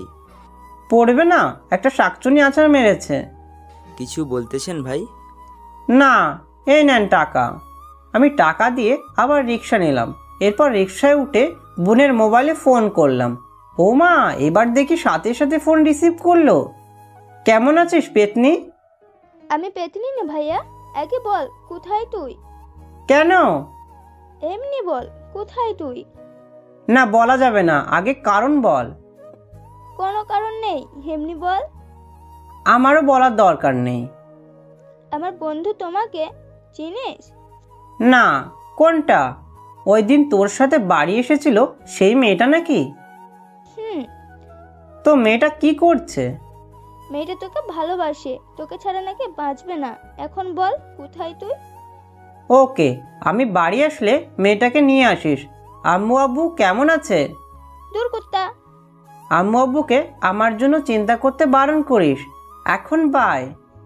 লাইন কেটে মোবাইলটা পকেটে ঢুকে নিলাম। বাড়ি গিয়ে সবার সাথে ইফতার করলাম। ইফতার করে রুমে আসতে যাব, অমনি ডাক পড়ল। এই, আমাকে বের হতে হবে। তো যান, আপনাকে ধরে রাখছে কে? গাড়ি কে চালাবে? তোর বাপ আসবে নাকি? বাপ কেন আসবে? আমি আসছি, আপনি যান। তাড়াতাড়ি আসবি? রুমে গিয়ে একটা শার্ট পরলাম। এরপর গাড়ির চাবি নিয়ে বের হলাম। গাড়িতে বসে গাড়ির আয়নায় যা দেখি মায়ের চোখগুলো রাগে লাল হয়ে আছে। ম্যাম, কিছু সমস্যা? তুই গাড়ি নিয়ে কোথায় গেছিস? না, কেন? আমার জিনিস পাচ্ছি না। কি পাচ্ছেন না? না না, কিছু না। আমি জানি কি খুঁজতেছে, কিন্তু ওগুলো চাঁদে গেছে। আমার ফ্রেন্ডের মেসের সামনে নিয়ে যা। কোথায়? কোন গলি? কত নাম্বার রোড? 2 নাম্বার রোডে। এরপর ওনার কথা মতো ওখানে গেলাম। আগের দিনের মতো কিছু সময় পর 3টা ডাইনি আসলো। সবার মুখ দেখি একদম অন্ধকার হয়ে গেছে। মায়া জিনিসগুলো কোথায় গেল? কিভাবে গেল? জানি না। জিনিসগুলো কে নিতে পারে? কে নেবে? যদি কেউ নিত তাহলে পিস্তলটা সহ নিত। এটাও ঠিক। বাদ দে, আবার অর্ডার কর তুই। আমাদের ছেলেগুলোকে নিয়ে আসতে বল। ওকে। কাকে জানি ফোন দিল। ওয়ালাইকুম সালাম। অপর পাশে। জিনিসগুলো কলেজের বটতলায় নিয়ে আয় তাড়াতাড়ি। এই, তুই আমাদের কলেজে নিয়ে চল। এরপর ওনাদের ওই জায়গায় নিয়ে গেলাম। ওনারা নামতেই আমি ছোট একটা মেসেজ লিখে এখানকার ইন্সপেক্টরকে পাঠিয়ে দিলাম। গাড়ি থেকে নেমে ওনাদের পিছন পিছন আমিও গেলাম। গিয়ে দেখি 2জন ছেলে ড্রাগসগুলো হাতে নিয়ে দাঁড়িয়ে আছে। কেমন আছিস? জি ভালো আপু, আপনারা? আমরাও ভালো। আর আমরা এখন যাচ্ছি, টাকা তোর বিকাশে পৌঁছে যাবে। জিনিসগুলো নিয়ে গাড়িতে চলে আসলো। ওই দিনের রেস্টুরেন্টে নিয়ে চল। আমরা ওই রেস্টুরেন্টে যেতেই সামনে দেখলাম পুলিশ গাড়ি চেক করছে। ম্যাম, সামনে পুলিশ কেন? আর গাড়িও তো চেক করছে। তোর ওসব নিয়ে ভাবতে হবে না। একটার পর একটা গাড়ি চেক করে দেখার পর আমাদের কাছে আসলো। গাড়ি থেকে নামেন আপনারা। সময় নেই আমাদের, আর আমাদের রাস্তা ছাড়েন। না, আগে গাড়ি চেক করব, তারপর। আপনি কিন্তু বাড়াবাড়ি করছেন। জানেন আমি কে? আপনি যেই হন না কেন, আমরা গাড়ি চেক করব, তারপর যেতে দেব। তার মানে তুই যেতে দিবি না, এই তো? ঠিকই ধরেছেন। কত টাকা দিতে হবে বল? এই মেয়ে, তুমি আমাকে ঘুষ দিতে চাও? তোমার কত বড় সাহস! নামো গাড়ি থেকে। মায়া গাড়ি থেকে নেমে পুলিশের কলার ধরে। এই 2 টাকার পুলিশ, কি বলছিস শুনতে পাচ্ছিস না? আমাদের যেতে দে। মায়া, কি করছিস? কলার ছাড় ওই ব্যাটার। শালার কত বড় সাহস, আমি আজ দেখব। কলার ছাড়ুন। রাস্তার সব মানুষ আমাদের দিকে অবাক হয়ে তাকিয়ে আছে। তুই দাঁড়া, এই মায়া কি করতে পারে আজ দেখবি। আগে কলার ছাড়ুন। মায়া মোবাইল বের করতে যাবে, অমনি পুলিশটা মোবাইল নিয়ে নিল। এই, তোমরা দাঁড়িয়ে আছো কেন? এই মেয়েকে এক্ষুনি জিপে তোলো। পুলিশের কলার ধরা বোঝাবো। আর কনস্টেবল, পুরো গাড়ি চেক করো। আমি দেখছি কাহিনী বেশি দূর পর্যন্ত চলে যাচ্ছে। সরি স্যার, ভুল হয়েছে আমাদের, প্লিজ আজকের মতো ছেড়ে দিন। স্যার, এখানে অনেকগুলো ড্রাগসের প্যাকেট। এই শিলা, এই ছোট লোকটাকে এখান থেকে নিয়ে যা তো। মনে মনে ভাবছি, শালার অ্যারেস্ট হয়ে গেছে, এর পরও মেয়ের রাগ কমছে না। তেজ কত মেয়ের। থানায় সবাইকে একসাথে নিয়ে গেল। গাড়ি থেকে নেমে আমাদের সবাইকে ঠিক যখন লকআপে ঢোকাতে যাবে, ভাই এই থানার ওসি কোথায়? স্যার ভেতরে আছে। পারলে একটু ডেকে নিয়ে আসবেন। আগে লকআপে ঢোক শালা। ঠিক করে কথা বলুন ভাই, আর আপনাদের ওসিকে ডেকে নিয়ে আসুন। মুখে মুখে তর্ক করিস? দাঁড়া, তোকে দেখাচ্ছি। আমার কলার ধরলো, সাথে সাথে মাথা খারাপ হয়ে গেল। চোখ দিয়ে মনে হচ্ছে আগুন বের হচ্ছে। তোকে যেটা বলেছি সেটা কর, তোর ওসিকে ডেকে নিয়ে আয়। কুত্তা, মুখে মুখে কথা বলিস, আবার তুই তুকারি করিস। এটা বলে ঠাস করে থাপ্পড় মারল। ঠোঁট কেটে রক্ত পড়ছে। আমি কনস্টেবলের দিকে ভালো করে দেখলাম, এরপর চুপ করে চেয়ারে গিয়ে বসলাম। পাশে মায়া আর ওর বান্ধবীরা দাঁড়িয়ে আছে। ওরা চুপচাপ দাঁড়িয়ে আছে। কিছুক্ষণ পর দেখলাম ওসি রুম থেকে বের হলো। যখনই আমাকে দেখলো দৌড়ে আমার কাছে আসলো, আমার সামনে হাঁটু গেড়ে বসে। কি রে সোহান, কে মেরেছে তোকে? কে আপনি? কে মানে? তুই চিনিস না আমাকে? না তো, কে আপনি? আমি রিসাদের বড় ভাই। আর তোর গায়ে হাত তুলেছে কে? কেউ না। আর আপনি কে? আমি আপনাকে চিনি না। মাসুদ ভাইকে চোখের ইশারা করলাম, উনি বুঝে গেল কি বলতে চাইছি। এই, তোমরা মেয়েগুলোকে লকআপে ঢুকাও, আর ওই ছেলেকে আমার রুমে পাঠাও। ওর থেকে জিজ্ঞাসাবাদ করতে হবে। Okay sir. মায়া রিয়া শিলাকে লকআপে ঢুকিয়ে দিল আর আমাকে মাসুদ ভাই রুমে নিয়ে গেল। মাসুদ ভাইয়ের রুমে আয়নায় দেখলাম ঠোঁট কেটে রক্ত পড়ছে। আমি পুলিশটার সামনে গেলাম। শালা, আমি কে জানিস তুই? তুই যেই হোস তাতে আমার কি? স্যার যদি না থাকতো তোকে তো... কি করতে তুমি? কিছু না স্যার। তুমি জানো ওকে? না। মেজর সোহান, নাম শুনেছ? কিছুদিন আগে টিভিতে দেখেছি। ইনি হলেন সেই। আমার দিকে হাত জোর করে। স্যার, আমার ভুল হয়ে গেছে। সমস্যা নেই, যাও। স্যার, আপনি ইউনিফর্মে একরকম, এখানে একরকম, তাই চিনতে পারিনি, সরি। ওকে, তুমি যাও। কি রে সোহান, ওখানে তুই ওরকম করলি কেন? কোথায়? সবার সামনে।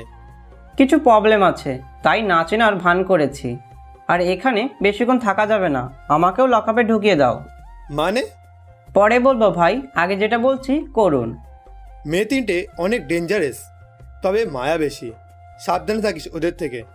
ওসব নিয়ে তোমাকে ভাবতে হবে না। আমাকে এখন কি করতে হবে? আমি কি জানি, তোমার যেটা ভালো মনে হয় করো, তবে একটা সুযোগ দিলে ভালো হতো অফিসার। ওকে, দেখা যাক। এরপর আমাকে লকআপে ঢুকিয়ে দিল। আমাকে লকআপে ঢুকিয়ে দেওয়ার সাথে সাথেই মায়া রিয়া শিলা আমার সামনে আসলো। ওদের কি বলছিস? কই কিছু না তো। সত্যি করে বল। সত্যি বলছি। তোকে ভেতরে নিয়ে গেছে কেন তাহলে? আমি কি করে বলবো কেন নিয়ে গেল? বোকা সাজছিস তাই না? কোনো কিছু গোলমাল করলে পরে তোকে দেখে নেব। এসব বাদ দিন, এখান থেকে কিভাবে বের হব ওটা ভাবেন। তোকে ভাবতে হবে না, বাবা চলে আসবে। এই শিলা, এই বলদটাকে সামলাতো, আমার সাথে যেন আর কথা বলতে না আসে। তুই যা দোস্ত, আমি দেখছি। কাউকে কিচ্ছু দেখতে হবে না, আমি আপনাদের সামনে থেকে চলে যাচ্ছি। আমি কোনো কথা না বলে দেওয়াল ঘেঁষে মাথায় হাত দিয়ে চিন্তা করছি। আমাকে যে থাপ্পড় মেরেছে ওই শালার পুতকে ছাড়বো না। মাথা ঠান্ডা কর, সময় হলে ওপরে পাঠিয়ে দেব। কিসের মাথা ঠান্ডা? হ্যাঁ, সবার সামনে আমাদের অপমান করেছে, তাকে ছেড়ে দেব? তুই ভাবলি কি করে? আচ্ছা, আমি আমাদের ছেলেগুলোকে বলে দেব, একদিনে কাজ শেষ করে দেবে। ওই শালাকে আমি নিজের হাতে মারবো। আচ্ছা, দেখা যাবে। এখন মাথা ঠান্ডা করে বসে থাক, এত দ্রুত কিছু করা যাবে না, কৌশলে সব করব। 1 ঘন্টাও মনে হয় লকআপে থাকলাম না। মায়ার আব্বু আসলো, এসে মাসুদ ভাইয়ের রুমে ঢুকলো। 3-4 মিনিট পর আমাদেরও লকআপ থেকে বের করলো। স্যার, আমরা যাচ্ছি। আপনারা মেয়েদেরকে বলবেন দ্বিতীয়বার যেন এমন কাজ আর না করে। একবার না, 100 বার করব।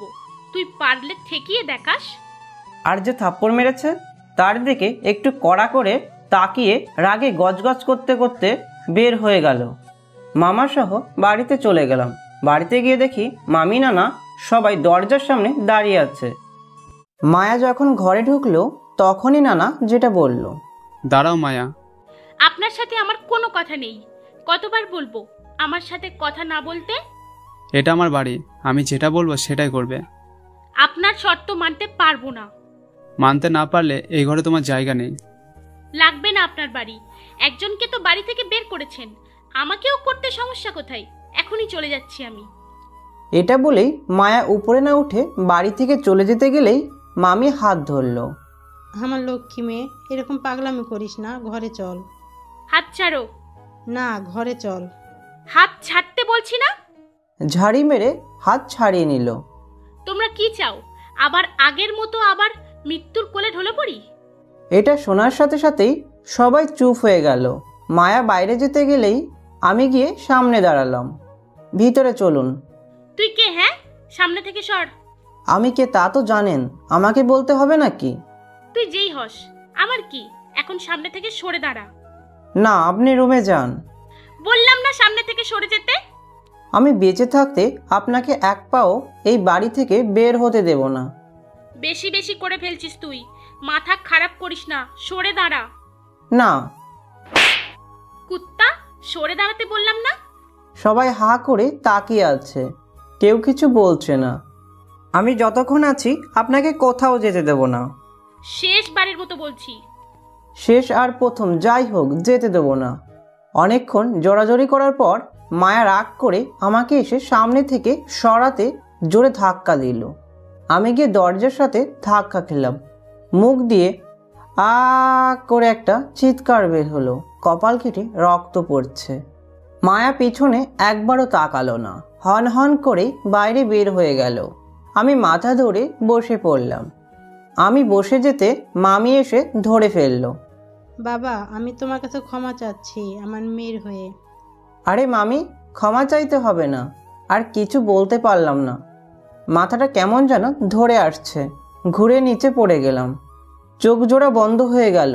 এদিকে মামি বড় মামাকে উদ্দেশ্য করে, এই ছেলেটাকে ধরো, রুমে নিয়ে চলো। মামা আমাকে কাঁধে ভর করে নিয়ে রুমে শুয়ে দিল। তুমি যাও, গিয়ে তাড়াতাড়ি ফার্স্ট এড বক্স নিয়ে এসো। যাচ্ছি। মামি আসার পর মামা আমার কপাল ভালো করে পরিষ্কার করে দিয়ে ব্যান্ডেজ করে দিল। একটা কথা বলতাম, যদি কিছু মনে না করো। বলো।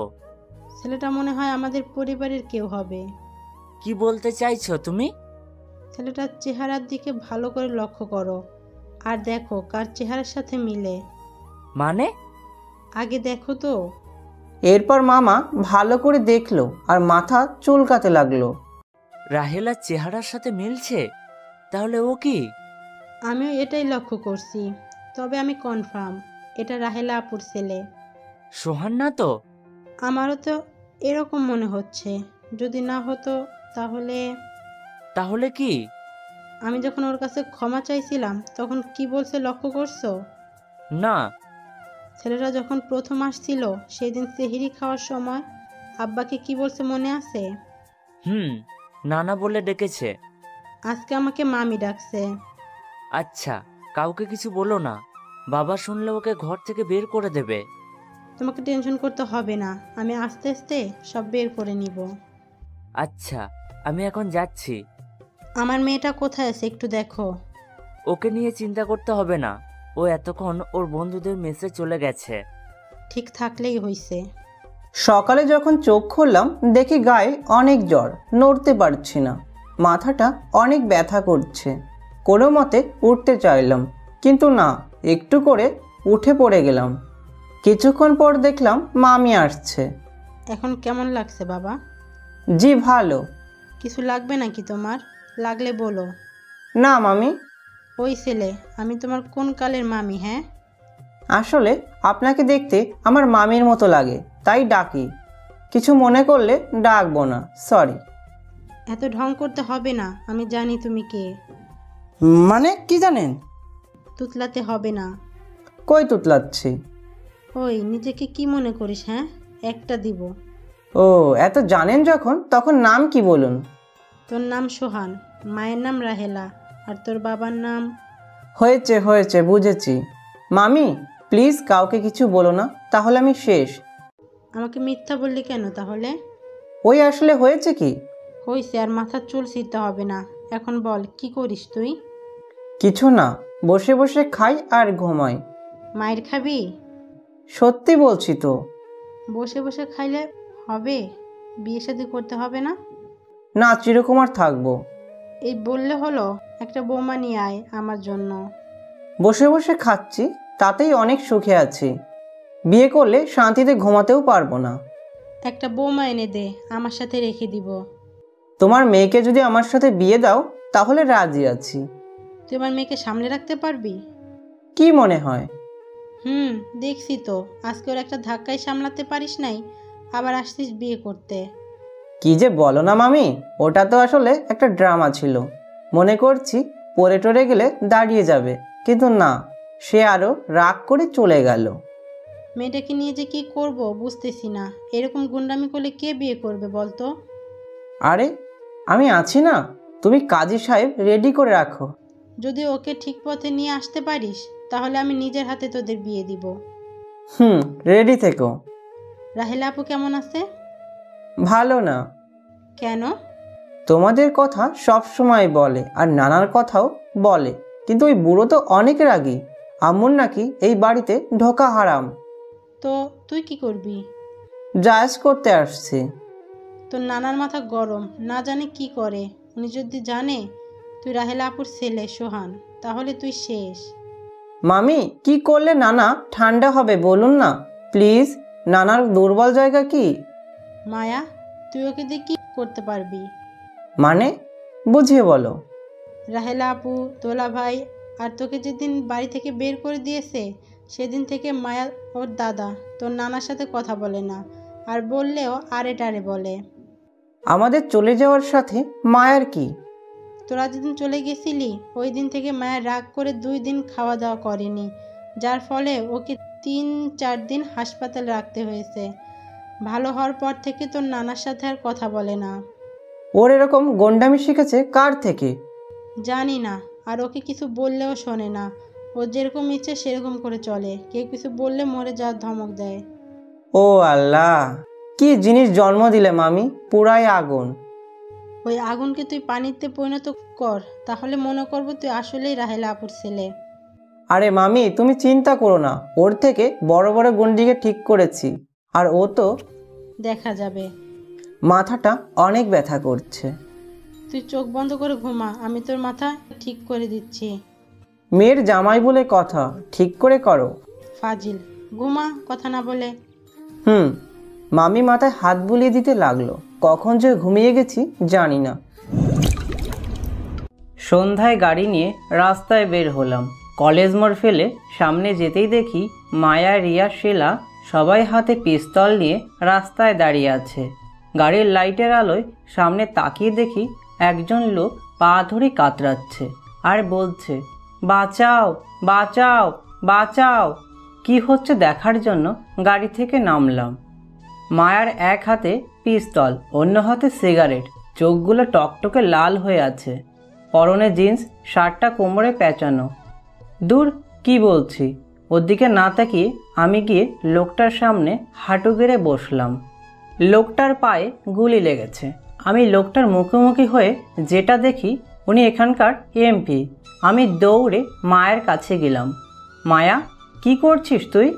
লোকটাকে মারতে চাইছিস কেন? তুই কে? তোকে বলতে হবে নাকি? বাড়াবাড়ি করিস না, সোজাসাপটা উত্তর দে। না দিলে কি করবি শুনি? পাগল হয়ে গেছিস তুই? হ্যাঁ আমি পাগল, তুই এখান থেকে চলে যা। এসব বন্ধ কর। এই ছেলে, আমাদের কাজে বাধা দিস না, পরে তোকেও পস্তাতে হবে। রিয়া, তোমরা যেটা করছো সেটা ভুল। কি করেছে উনি? মারছো কেন? ভাই আমাকে বাঁচাও, ওরা আমাকে মেরে ফেলবে। ও একটা আবর্জনা, এদেশে আবর্জনা বেশি হয়ে গেছে, কিছুটা ছাঁটাই করতে হবে, আর তার কাজ আমি নিয়েছি। কেউ আমার রাস্তায় আসলে তাকেও এদের মতো মরতে হবে। তোর ভাই বাঁচাতে আসলে ওকেও এখানে শুয়ে দেব। মাথা খারাপ হয়েছে তোদের? হ্যাঁ, হাত থেকে পিস্তল ফেলে দে, আর ওনাকে হাসপাতালে নিতে হবে। পা থেকে অনেক রক্ত বের হচ্ছে। নিয়ে যেতে পারলে নে, দেখি তোর কত সাহস। মায়া, তুই জানিস আমি ছোট থেকে কি রকম, পাগলামো করিস না। পিস্তল ফেলে দে, না হলে তোকে কি করব তুই নিজেও বুঝতে পারবি না। এটা বলার সাথে সাথে আমার সামনে এসে আমার কাঁধে পা রেখে মাথায় পিস্তল ঠেকিয়ে। কি করবি? হ্যাঁ, তোকে চান্স দিয়েছি বলে মাথায় উঠে গেছিস?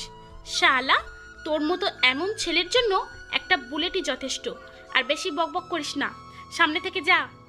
তোর কি হয়েছে? হ্যাঁ, ছোটবেলায় তো এরকম ছিলি না। একদিন মায়া আর আমি স্কুলে যাচ্ছিলাম। মায়া 3য় শ্রেণীতে পড়তো আর আমি 5ম শ্রেণীতে পড়তাম। প্রতিদিন দুজন একসাথে স্কুলে যেতাম। মায়া দেখতে মোটা ছিল, তবে অনেক কিউট ছিল ও। প্রতিদিন এত এত চকলেট খেত, আমি বারণ করলে কান্না করতো। ও চকলেট খেত আর আমি ওর দিকে তাকিয়ে থাকতাম। একদিন দুজন স্কুলের শহীদ মিনারের সামনে বসে আছি, ও চকলেট খাচ্ছে, আমি দেখছি।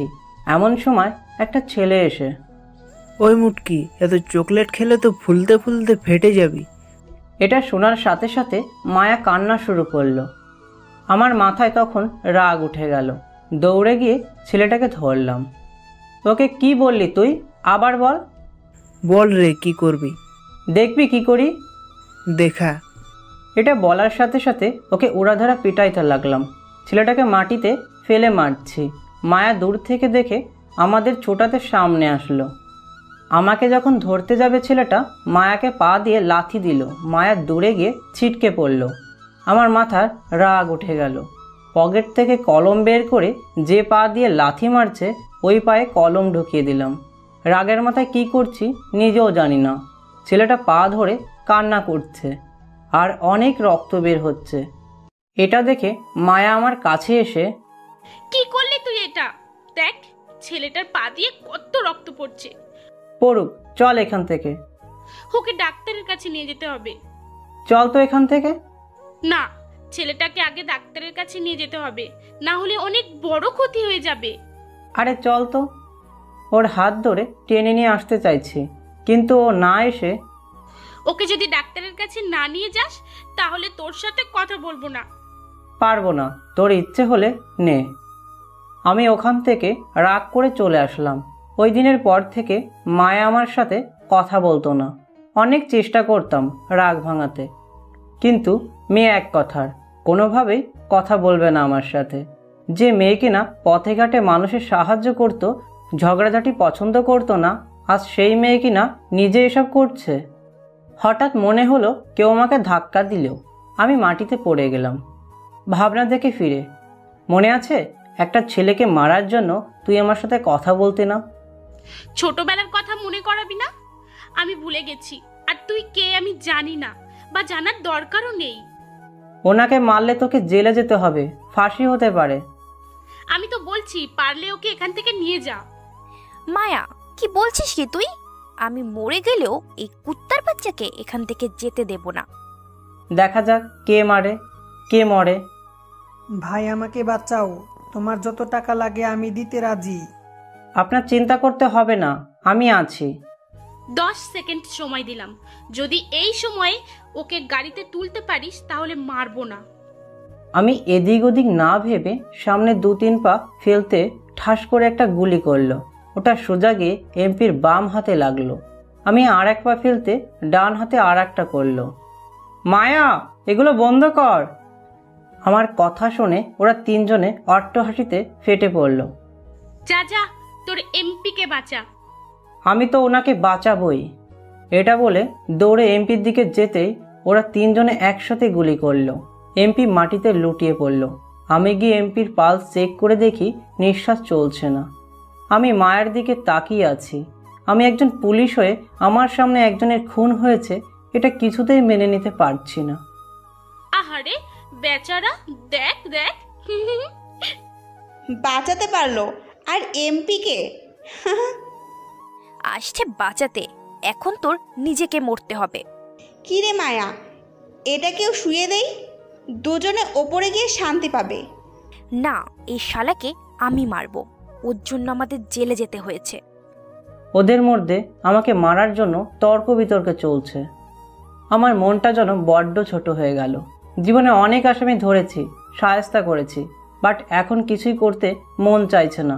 মরে যাওয়াটাই বেটার। একজন মেজর হয়ে 3টে মেয়ের সামনে মাথা ঝুঁকে যেতে হচ্ছে। মায়ের চোখের দিকে তাকিয়ে দেখি ও অনেক খুশি, আমার দিকে গুলি ধরে আছে। আমি উঠে ওর কাছে গেলাম। তুই আমাকে মারতে পারবি? কেন পারবো না? মরার আগে কোনো শক টক আছে নাকি বেবি?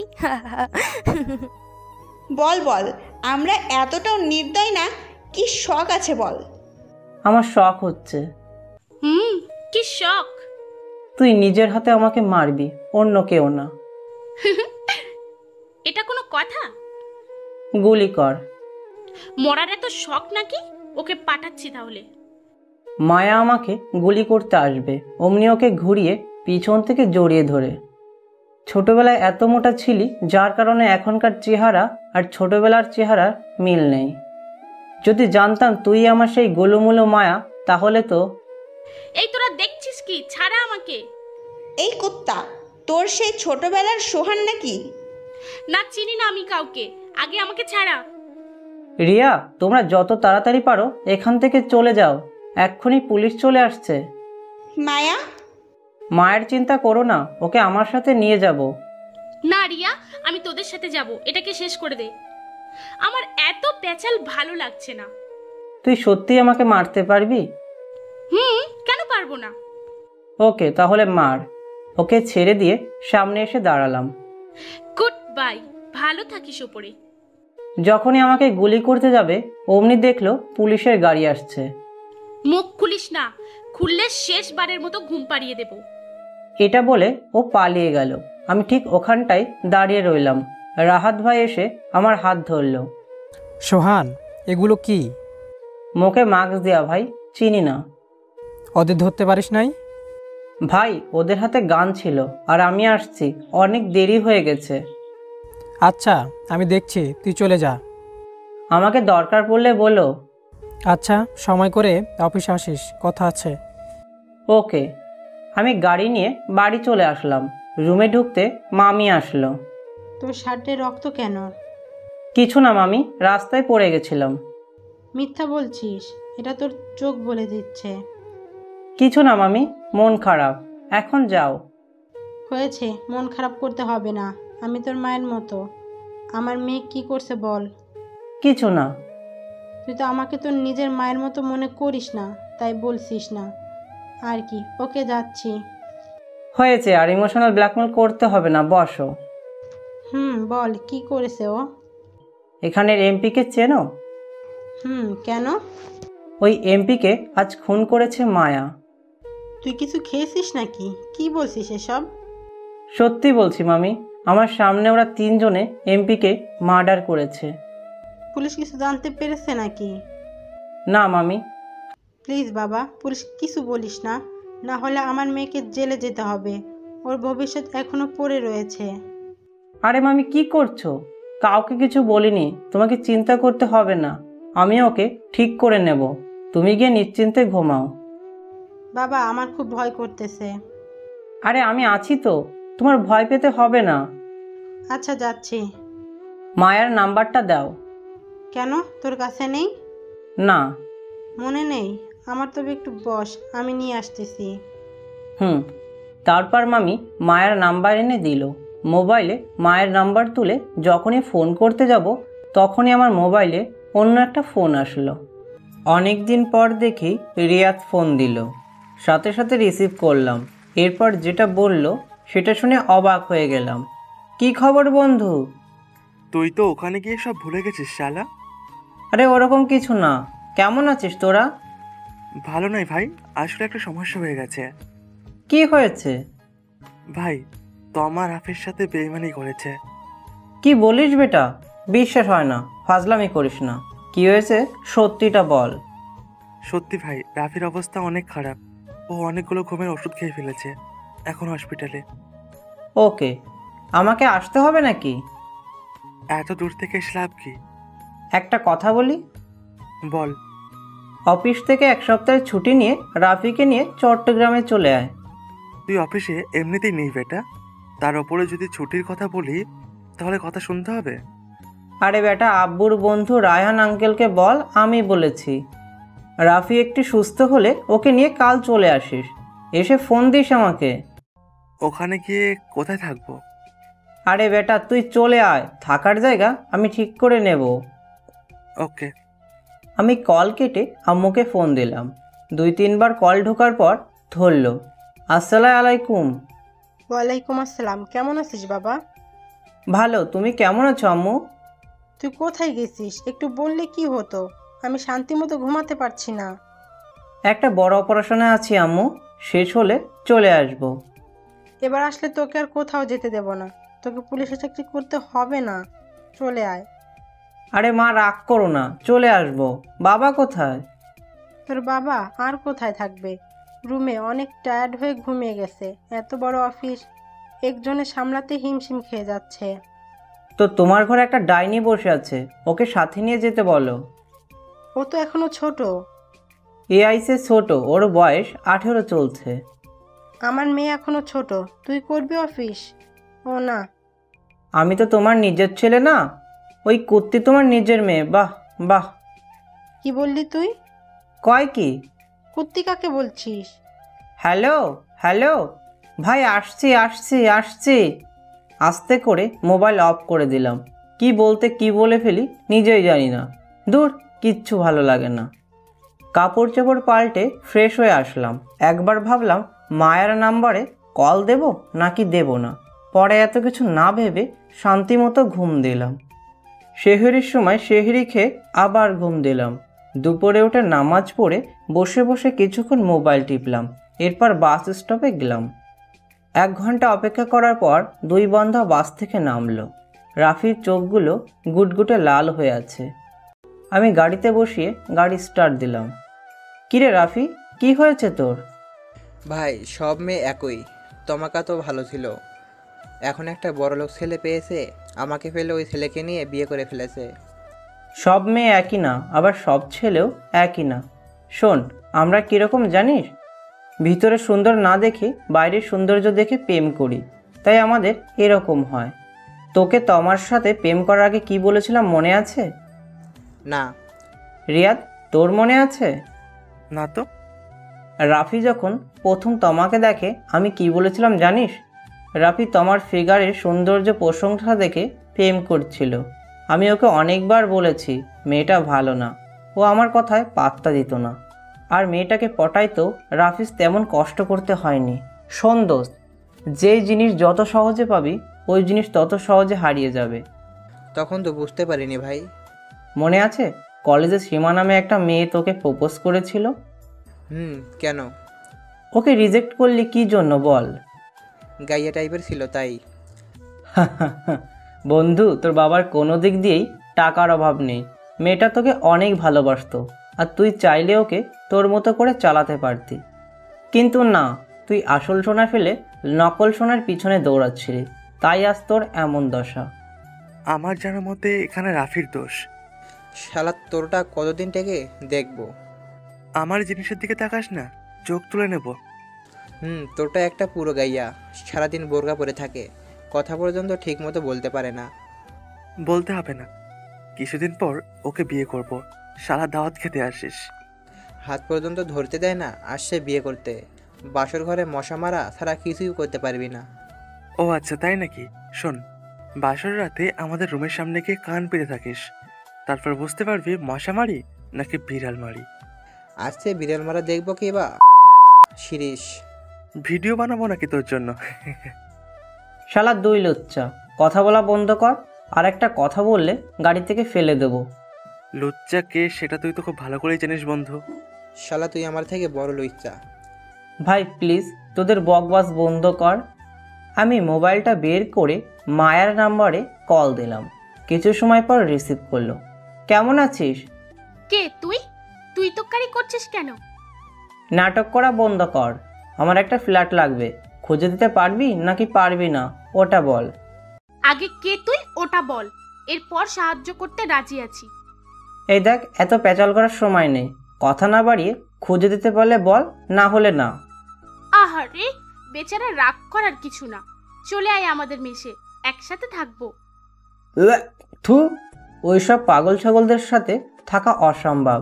আর বাড়ি খুঁজে দিতে পারলে এক্ষুনি বল। ওকে আমাদের মেসে নিয়ে চলে আয়, আমি আসছি। ফোন কেটে দিয়ে রাফির দিকে তাকিয়ে দেখি হা করে তাকিয়ে আছে। কি হলো? কিছু না। কার সাথে কথা বলছিলি? কারো সাথে না। আমি তো দেখছি তুই একটা মেয়ের সাথে কথা বলছিলি। যদি দেখে থাকিস তাহলে আবার জিজ্ঞেস করিস কেন? আচ্ছা বাদ দে, মেয়েটা কি বলছিল? কোথায় কি বলেছে? কোথায় থাকতে বলছিল আমাদের? মেয়েদের সাথে মেসে। না করলি কেন? হেব্বি জমতো ভাই। একবারে আজীবনের জন্য জামাই দেবে ওরা। কি করবে আমাদের? আমাদেরকে জানলে ভয়ে ওদের প্যান্ট গিলু হয়ে যাবে। শালা আমরা পুলিশ, এটা ওদের ভুলেও বলতে যাবি না, তাহলে সব কিছু কেল্লাফতে হয়ে যাবে। এই শালা তো বলে দেবে, ওর মেয়ে দেখলেই হুঁশ থাকে না। এরকম হলে ওকে ওরা ঠিক মতো বানায় দেবে। কি করবে? হ্যাঁ, সবগুলোকে আমি কি করি দেখ। ওকে। আমরা কথা বলতে বলতে ওদের মেসের সামনে গিয়ে পৌঁছালাম। গেটের সামনে দেখি 3টে ডাইনি সিগারেট খাচ্ছে। আমাদের দেখে ধোঁয়াগুলো উপরে ছাড়ছে। আমার আগে রাফি নেমে হাত বাড়িয়ে দিয়ে, হাই আমি রাফি। ওদের কারো কোনো রিয়াকশন নেই, ওখানে ঠাই দাঁড়িয়ে আছে। কি হলো? দেখছো না একজন মানুষ হাত বাড়িয়ে দিয়েছে অলরেডি, হ্যান্ডশেক করা তো দরকার। রাফির গালে জোরে সোরে একটা লাগিয়ে দিল। আপনি আমার গায়ে হাত তুলছেন, আপনাকে তো আমি... কি করবি? হ্যাঁ, সামনে এক পা বাড়িয়ে দেখ, এখানেই কেটে রেখে দেবো। আপনি কিন্তু বাড়াবাড়ি করছেন। করলে করেছি, কি করবি তুই? আমি পিছন থেকে গিয়ে রাফির কাঁধে হাত রাখলাম। মায়া, যে কাজের জন্য এসেছি ওটা করে দে। ও কথা না বলে এখনও সিগারেট খাচ্ছে। দেখ, আমি কিন্তু রেগে আছি, আর তুই তো জানিস রাগ উঠলে আমি কি করি। আমি তো বলছি, না পারলে বলে দে। রাগ উঠলে কি করবি? হ্যাঁ, কি করব ওটা সময় হলে ভালো করে দেখিয়ে দেব। ওরে বাবা, বাবু রাগ করেছে দেখি। রিয়া, শিলা, তোরা কিছু বল। কি আর করবে, আমাদের সিগারেট খাইয়ে দেবে, আমাদের জামা কাপড় পরিষ্কার করে দেবে, এগুলোই তো করবে, তাই না শিলা? ঠিক বলেছিস। বন্ধু চলতে এখান থেকে, আমার এখন বাজে মেয়ে একদম ভালো লাগে না। মায়া রিয়াদের গালে থাপ্পড় দিল। আপনি আমাকেও মারছেন? বাজে মেয়ে কাকে বলিস? এখানে পুঁতে ফেলবো শালা। মায়া, ওরা আমার বন্ধু, ওদের মারা মানে আমাকেও মারা। সব কিছু সহ্য করলেও এটা সহ্য করব না। এই দেখ, আবার মারছি। মায়া রিয়াদের গালে হাত তুলতে আমি ওর হাত ধরে ফেললাম। তুই আমার হাত ধরছিস? ধরেছি তো কি হয়েছে? এর ফল কিন্তু ভালো হবে না। আমি জানি কি হবে কি হবে না। এখন গাড়িতে ওঠ, আর বাসা কোথায় নিয়ে চল। তোকে পরে দেখে নেব। এরপর সবাই মিলে গাড়িতে উঠলাম। মায়া গাড়ি চালাচ্ছে। হঠাৎ গাড়ি ব্রেক করলো। সামনে দেখলাম সেই পুলিশটা, যে মায়ার গায়ে হাত তুলেছিল। মায়া, প্লিজ এখানে কোনো ঝামেলা করিস না। রিয়া, আজকে শিকার পেয়ে গেছি, নাম তাড়াতাড়ি। মায়ার বলতে দেরি নেই, রিয়া আর শিলা দুজন গাড়ি থেকে নেমে পড়ল। বিষয়টা কোন দিকে যাচ্ছে ভালোই বুঝতে পারছি। রাফি, তোরা গাড়ি থেকে নামিস না, আমি আসছি। আমি মায়ার আগে দৌড়ে গিয়ে পুলিশটার সামনে গিয়ে দাঁড়ালাম। ভাই, আপনি এখান থেকে চলে যান। কেন? বাঁচতে চাইলে পালান এখান থেকে। ধুর মিয়া, ফালতু না বলে জানতো, পরে কিন্তু দেখা যাবে। আমি মেজর সোহান, তোকে যা বলছি কর। ভাই আপনি? যেটা বলছি সেটা কর। ওকে কোথাও যেতে দেব না, যেতে হলে করেই যেতে হবে। মায়া, তোর কাছে হাত জোর করছি, কিছু করিস না ওকে। ও সাহস কি করে হয় আমার গায়ে হাত তোলার? ভুল হয়েছে ওর, কিছু করিস না ওকে। আজ ওকে মরতেই হবে। ভাই সরুন সামনে থেকে, দেখি কে কাকে মারে। এই কুত্তার বাচ্চা, তোকে যেটা বলছি কর। সোহান, তুই সামনে থেকে সরে যা। ভুল করছিস তুই, প্লিজ এরকম করিস না। আপনি সরে দাঁড়ান ভাই, 3টে মেয়েকে আমি একাই কভার করতে পারবো। পুলিশটার সাথে আর আমার সাথে তর্ক বিতর্ক করতে করতে শিলা গুলি করলো। পুলিশও আর দেরি না করে শিলার পায়ে গুলি করলো। শিলা পা ধরে নিচে বসে পড়ল। সোহান, তুই সামনে থেকে সর, নইলে তোকেই গুলি করে দেব। মারলে আগে আমাকে মার, এরপরে ওকে মারিস। আমি কিন্তু সিরিয়াস, সরে দাঁড়া তুই। না। এই রিয়া, গুলি কর ওই পুলিশটাকে। এ কথা মায়া বলতেই রিয়া যখনই শ্যুট করতে যাবে অমনি আবার রিয়ার হাতে শ্যুট করলো। মায়া ক্ষিপ্ত হয়ে চোখ বন্ধ করে শ্যুট করে দিল। গুলিটা এসে সোজা বুকে লাগলো। আমি বিশ্বাস করতে পারছি না মায়া সত্যি সত্যি গুলি করবে। মায়ার দিকে তাকিয়ে ধপ করে নিচে পড়ে গেলাম। চোখ দিয়ে কয়েক ফোঁটা পানি বের হয়ে গেল।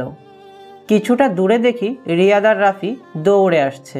মায়া এক পাও নড়িনি, ওখানটায় দাঁড়িয়ে আছে। ধীরে ধীরে চোখ বন্ধ হয়ে গেল। রাফি দৌড়ে এসে মাথাটা কোলে তুলে নিল। রিয়াদ পাশে বসে আছে। ভাই চোখ খোল, কিছু হবে না তোর, আমরা থাকতে তোর কিছু হতে দেব না। সোহান চোখ খোল। রাফি, ওকে হাসপাতালে নিয়ে যেতে হবে তাড়াতাড়ি। ভাই ওনাকে তাড়াতাড়ি গাড়িতে ওঠাও, হাসপাতালে নিতে হবে। শালা তোর জন্য সব হয়েছে, চোখের সামনে থেকে যা। ঠিক করে কথা বলো। শালা আমরা কে তোর ধারণাতে ও নাই। ভাই ঝগড়া না, সোহানকে নিয়ে চল। এরপর গাড়িতে উঠিয়ে হাসপাতালে নিয়ে আসলো। এমার্জেন্সিতে ভর্তি করলো আমায়। আপনারা রোগীর কে হন? ভাই হই, কোনো সমস্যা হলে বলেন। ওনার অবস্থা খুব খারাপ, বাঁচা মরা 50-50। রাফি, আমার ভয় করছে, যদি ওর কিছু হয়ে যায় তাহলে আঙ্কেল আন্টিকে কি বলবো? ভাই বাঁচা মরা আল্লাহর হাতে, চিন্তা করিস না, আল্লাহ ঠিকই আমাদের বন্ধুকে আমাদের কাছে ফিরিয়ে দিবে। ডাক্তার, আপনাদের কাজ আপনারা করুন। রাফি, আঙ্কেল আন্টিকে জিজ্ঞাসা না করে আমরা কোনো ভুল করছি না তো? ডাক্তাররা আমাকে ভিতরে নিয়ে যাওয়ার পর দেখলো গুলিটা কিছুটা ভিতরে চলে গেছে। সবাই একজন আরেকজনের দিকে তাকাচ্ছে। আল্লাহর নাম নিয়ে কাজ শুরু করো, আল্লাহর উপর ভরসা রাখো। ওটিতে নিয়ে এসেছে 2 ঘন্টা হয়ে গেছে, এখনো ডাক্তার বের হচ্ছে না দেখে রাফি আর রিয়াদ হাসপাতালের বারান্দায় পায়চারি করছে। এদিকে আমাকে গুলি করার 2 ঘন্টার মধ্যে সারা শহরে খবর হয়ে গেছে, টিভিতে ব্রেকিং নিউজ হচ্ছে। মায়াকে পুলিশ গ্রেপ্তার করলো, আর্মির মেজর বলে কথা। এদিকে বাবা মা টিভিতে নিউজ দেখা মাত্রই আমার মোবাইলে ফোন করে। বন্ধু বলায় রাফিকে ফোন করলো। রাফি আম্মুর ফোন দেখে হাত কাঁপছে। রিয়াদ আন্টি কল করেছে, কি বলবো এখন? ফোন ধর আগে। আরে ভাই রিসিভ করলে কি বলবো, ভয় করেছে আমার। ভয় পাওয়ার কিচ্ছু নেই, তুই ফোনটা ধর। আসসালামু আলাইকুম। সোহান কোথায়? ও তো আমাদের সাথে আছে। মিথ্যা বলো না, কি হয়েছে ওর? কিছু না আন্টি, ও ঠিক আছে। নিউজ দেখেছো তুমি? আর কোন হাসপাতালে আছো? আমাকে ঠিকানা দাও, আমরা আসছি। আন্টি। আম্মু ফোন কেটে দিয়ে আব্বুকে কল দিল। কোথায় তুমি? নিউজ দেখেছো? কি বলছে এগুলো? কথা বলার সময় নেই, যেভাবে পারো তাড়াতাড়ি আসো, আমাদের সোহানের কাছে যেতে হবে। ঢাকা থেকে চিটাগং অনেক দূর, কিভাবে সম্ভব এত তাড়াতাড়ি? আমার ছেলে যদি কিছু হয় আমি তোমাকে ছাড়বো না।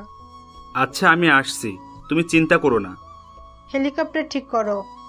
কিভাবে সম্ভব এত তাড়াতাড়ি? এত টাকা পয়সা থাকতেও আমার ছেলেকে যদি বাঁচাতে না পারি। পাগলামি করো না, তুমি রুহিকে নিয়ে রেডি হও, আমি আসছি। আব্বু অফিস থেকে বের হয়ে আব্বুর বন্ধুকে কল দিল। উনি সেনাবাহিনীর প্রধান। বন্ধু, আমার এখনই একটা হেলিকপ্টার লাগবে। সোহানের গুলি লেগেছে, এটা সত্য নাকি? নিউজে যা বলছে মিথ্যে নাকি? এত কথার সময় নেই, পারবি কিনা বল। তুই আমার অফিসে চলে আয়, আমি ততক্ষণে ব্যবস্থা করছি। ওকে। আব্বু গাড়ি নিয়ে বাড়ি চলে গেল। এরপর ওখান থেকে আম্মু আর রুহিকে নিয়ে রফিক আঙ্কেলের অফিসে গেল। তারপর ওখান থেকে হেলিকপ্টারে উঠে চট্টগ্রাম এয়ারপোর্টে আসলো। অন্যদিকে রাফিও আম্মুর মোবাইলে হাসপাতালের ঠিকানা টেক্সট করে দিল। আব্বু গাড়ি নিয়ে হাসপাতালে আসতে লাগলো। এদিকে নিউজ দেখে মামা মামি নানা সবাই হাসপাতালে আসলো। রিয়াদ বারান্দায় হেলান দিয়ে চোখ বন্ধ করে দাঁড়িয়ে আছে। ভাই কি হচ্ছে ভেতরে? ডাক্তার এখনো আসছে না কেন? আল্লাহকে বল ভাই, এছাড়া কোনো কিছুর করার নেই।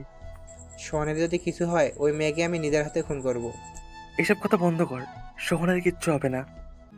রাফি আর রিয়াদ দুজনে দেওয়ালে হেলান দিয়ে দাঁড়িয়ে আছে, চোখগুলো গুটগুটে লাল। ওরা দেখলো বারান্দায় অনেক মানুষ একসাথে আসছে। আন্দাজ করাই যায় এটা একটা পুরো পরিবার। এর মধ্যে একজন এসে রিয়াদকে জিজ্ঞেস করতে লাগলো, গুলি লেগেছে ওই রোগীর কেবিন কোনটা? আপনারা কারা? আমি ওই ছেলেটার বড় মামা। মামা, সোহানকে ভিতরে নিয়ে গেছে, প্রায় 2 ঘন্টা হয়ে গেছে, এখনো কোনো খবর নেই। তুমি একটু গিয়ে দেখো না ছেলেটার কি অবস্থা। তোমরা এখানে বসো, আমি দেখছি। মামা একটু খবর নিয়ে দেখুন প্লিজ, সোহানের কিছু হলে আঙ্কেল আন্টিকে কি বলবো আমি? রাফি দেখলো হাসপাতালের কেবিন থেকে রিয়া বের হচ্ছে, হাতে ব্যান্ডেজ করা। রাগ থামাতে না পেরে দৌড়ে গিয়ে রিয়ার গলা চেপে ধরলো। তোরা মেয়ে হয়ে এতটা গুন্ডামি করিস, আর আমরা পুলিশ হয়ে কি করতে পারি দেখবি? রিয়া কাশতে লাগলো গলা চেপে ধরার কারণে। ছাড়া পাওয়ার জন্য ছোটাছুটি করতে লাগলো। রিয়াদার মামি এসে রিয়াকে রাফির হাত থেকে ছোটাতে লাগলো। ছাড় ওকে, সোহানকে এই মেয়ে কিচ্ছু করেনি। ওই মায়াকে পেলে আমি নিজের হাতে খুন করব। মামি রাফির দিকে তাকালো। তোরা আমাকে মেরে কি লাভ পাবি? এই মহিলা হলো মায়ার মা, যেই মেয়েটা তোদের বন্ধুকে মেরেছে ওর মা। রাফি রিয়ার দিক থেকে চোখ ফিরিয়ে চোখ বড় বড় করে মামির দিকে তাকালো। রিয়াদ চল এখান থেকে, এদের নাটক দেখলে ইচ্ছা করছে। শান্ত হয়ে যা ভাই, সোহানের কিচ্ছু হবে না। রাফি হাত ঝাড়ি মেরে ওদের সামনে থেকে চলে গেল। আব্বু আম্মু রুহি রফিক আঙ্কেলও সাথে আসলো। রাফি আব্বুকে দেখে জড়িয়ে ধরলো। আঙ্কেল, সোহানের এই অবস্থা হবে আমার কল্পনা তো আনতে পারিনি। আমার ছেলে কোথায়? ওকে ভিতরে নিয়ে গেছে আঙ্কেল, ডাক্তাররা এখনো বের হয়নি। আমি আমার ছেলেকে দেখতে চাই, আমাকে নিয়ে চলো। আম্মু কান্নার জন্য কথা বলতে পারছে না। আব্বু আম্মু যখনই অপারেশন থিয়েটারের সামনে গেল, দেখলো নানা মামা মামি পুরো পরিবার। মামা যখনই আব্বুকে ধরতে আসবে, আব্বু সরে গেল। তোমরা এখানে? আমার ছেলে বাচ্চা মরার সাথে লড়াই করছে, আর আমরা থাকবো না? তোরা কেন এসেছিস এখানে? চলে যা এখান থেকে। আপু, আমাদের ক্ষমা করে দে। সোহানের বাবা, তুমি এদের এখান থেকে চলে যেতে বলো, আমি এদের মুখও দেখতে চাই না। নানা দূর থেকে আম্মুকে দেখে ধীরে ধীরে আম্মুর দিকে এগিয়ে আসতে লাগলো। রিয়াদ, এদেরকে এখান থেকে চলে যেতে বলো। কেমন আছিস মা? আমাদের ছেড়ে চলে গেছিস? আমি কারো মেয়ে না। আম্মু উল্টো দিক ফিরে তাকিয়ে আছে আর কান্না করছে। নানা এসে আম্মুর হাত ধরে ফেললো। এত রাগ তোর? আমরা বেঁচে আছি না মরে গেছি একেবারে মনে হলো না? আমার জামাইয়ের উপর যখন মিথ্যা অপবাদ দিয়েছিলে তখন মনে ছিল না? ঘর থেকে যখন বের হয়ে করে দিয়েছিলে তখন কোথায় ছিল এত দরদ? এখন সামনে এসে দরদ দেখাতে হবে না, এখান থেকে চলে যান। আমাকে মাফ করে দে মা, ভুল হয়ে গেছে আমার। আমি তোমাদের মুখ পর্যন্ত দেখতে চাই না, সবাই চলে যাও এখান থেকে। আপু, আমাদের ভুল হয়ে গেছে, প্লিজ ক্ষমা করে দাও। দেখো, আমি তোমাদের চিনি না জানি না, সো চলে যাও এখান থেকে, দ্বিতীয়বার সামনে যেন না দেখি। তোর পায়ে পড়তে হবে নাকি? তাহলে ওটাই করি। নানা যখনই পায়ে ধরবে অমনি আব্বু এসে নানাকে ধরে ফেললো। এদিকে তাকাও রাহেলা। ওদের চলে যেতে বলো। এত রাগ ভালো না, ভুলে যাও সবকিছু। কি করে ভুলবো? তুমি যাকে ধরছো উনি তোমাকে ঘাড় ধাক্কা দিয়ে ঘর থেকে বের করে দিয়েছে, তোমার মনে নেই এসব? যা করেছে আমার সাথে করেছে, তুমি এদিকে তাকাও। না, ওদের চলে যেতে বলো। আব্বু জোর করে আম্মুকে ঘোরালো, দেখলো চোখ দিয়ে টপ টপ করে পানি পড়ছে। সবকিছু এত তাড়াতাড়ি ভুলে গেছো? আব্বুর কাছে মাপ চাও, উনি আমাদের বাবা, ভুল সবার হতেই পারে। মা, একবার আমার বুকে আয়, আমাদের ভুল হয়ে গেছে। বাবা হিসেবে তোর কাছে হাত জোর করছি, আমাদের সবাইকে মাফ করে দে। ওটি থেকে যখনই ডাক্তার বের হলো, সবাই ডাক্তারকে ঘিরে ধরল। ডাক্তার সাহেব, আমার ছেলে কেমন আছে? ডাক্তার চুপ করে আছে। আমার ছেলে ভালো আছে তো ডাক্তার। আসলে কি হয়েছে খুলে বলুন। এখন কিছু বলা যাচ্ছে না, 24 ঘন্টার মধ্যে যদি জ্ঞান না ফেরে তাহলে আমাদের কিছুই করার নেই। ডাক্তারের কথা শুনে আম্মু মাথা ঘুরে পড়ে গেল। হাসপাতালে এক প্রকার কান্নার রোল পড়ে গেল। রুহি মামি নানা সবাই কান্না করতে লাগলো। 24 ঘন্টার মধ্যে 23 ঘন্টা চলে গেল। আম্মু একবার জ্ঞান ফিরেছে, আবার কান্না করতে করতে অজ্ঞান হয়ে যাচ্ছে। জ্ঞান ফিরছে না দেখে রিয়াদ রাফি আব্বু মসজিদে গিয়ে নামাজ পড়ে দোয়া করতে লাগলো। রুহির অবস্থাও খারাপ, অতিরিক্ত কান্না করার কারণে ওর অবস্থাও খারাপ। সবাই আমার বাঁচার আশা ছেড়ে দিয়েছে। আঙ্কেল আর ডাক্তার আমার সিটের সামনে দাঁড়িয়ে আছে। আমার অবস্থা একদম শেষের দিকে। তখনই চোখে কিছু একটা ভেসে উঠল। আচ্ছা সোহান, তুই বড় হয়ে কি হবি?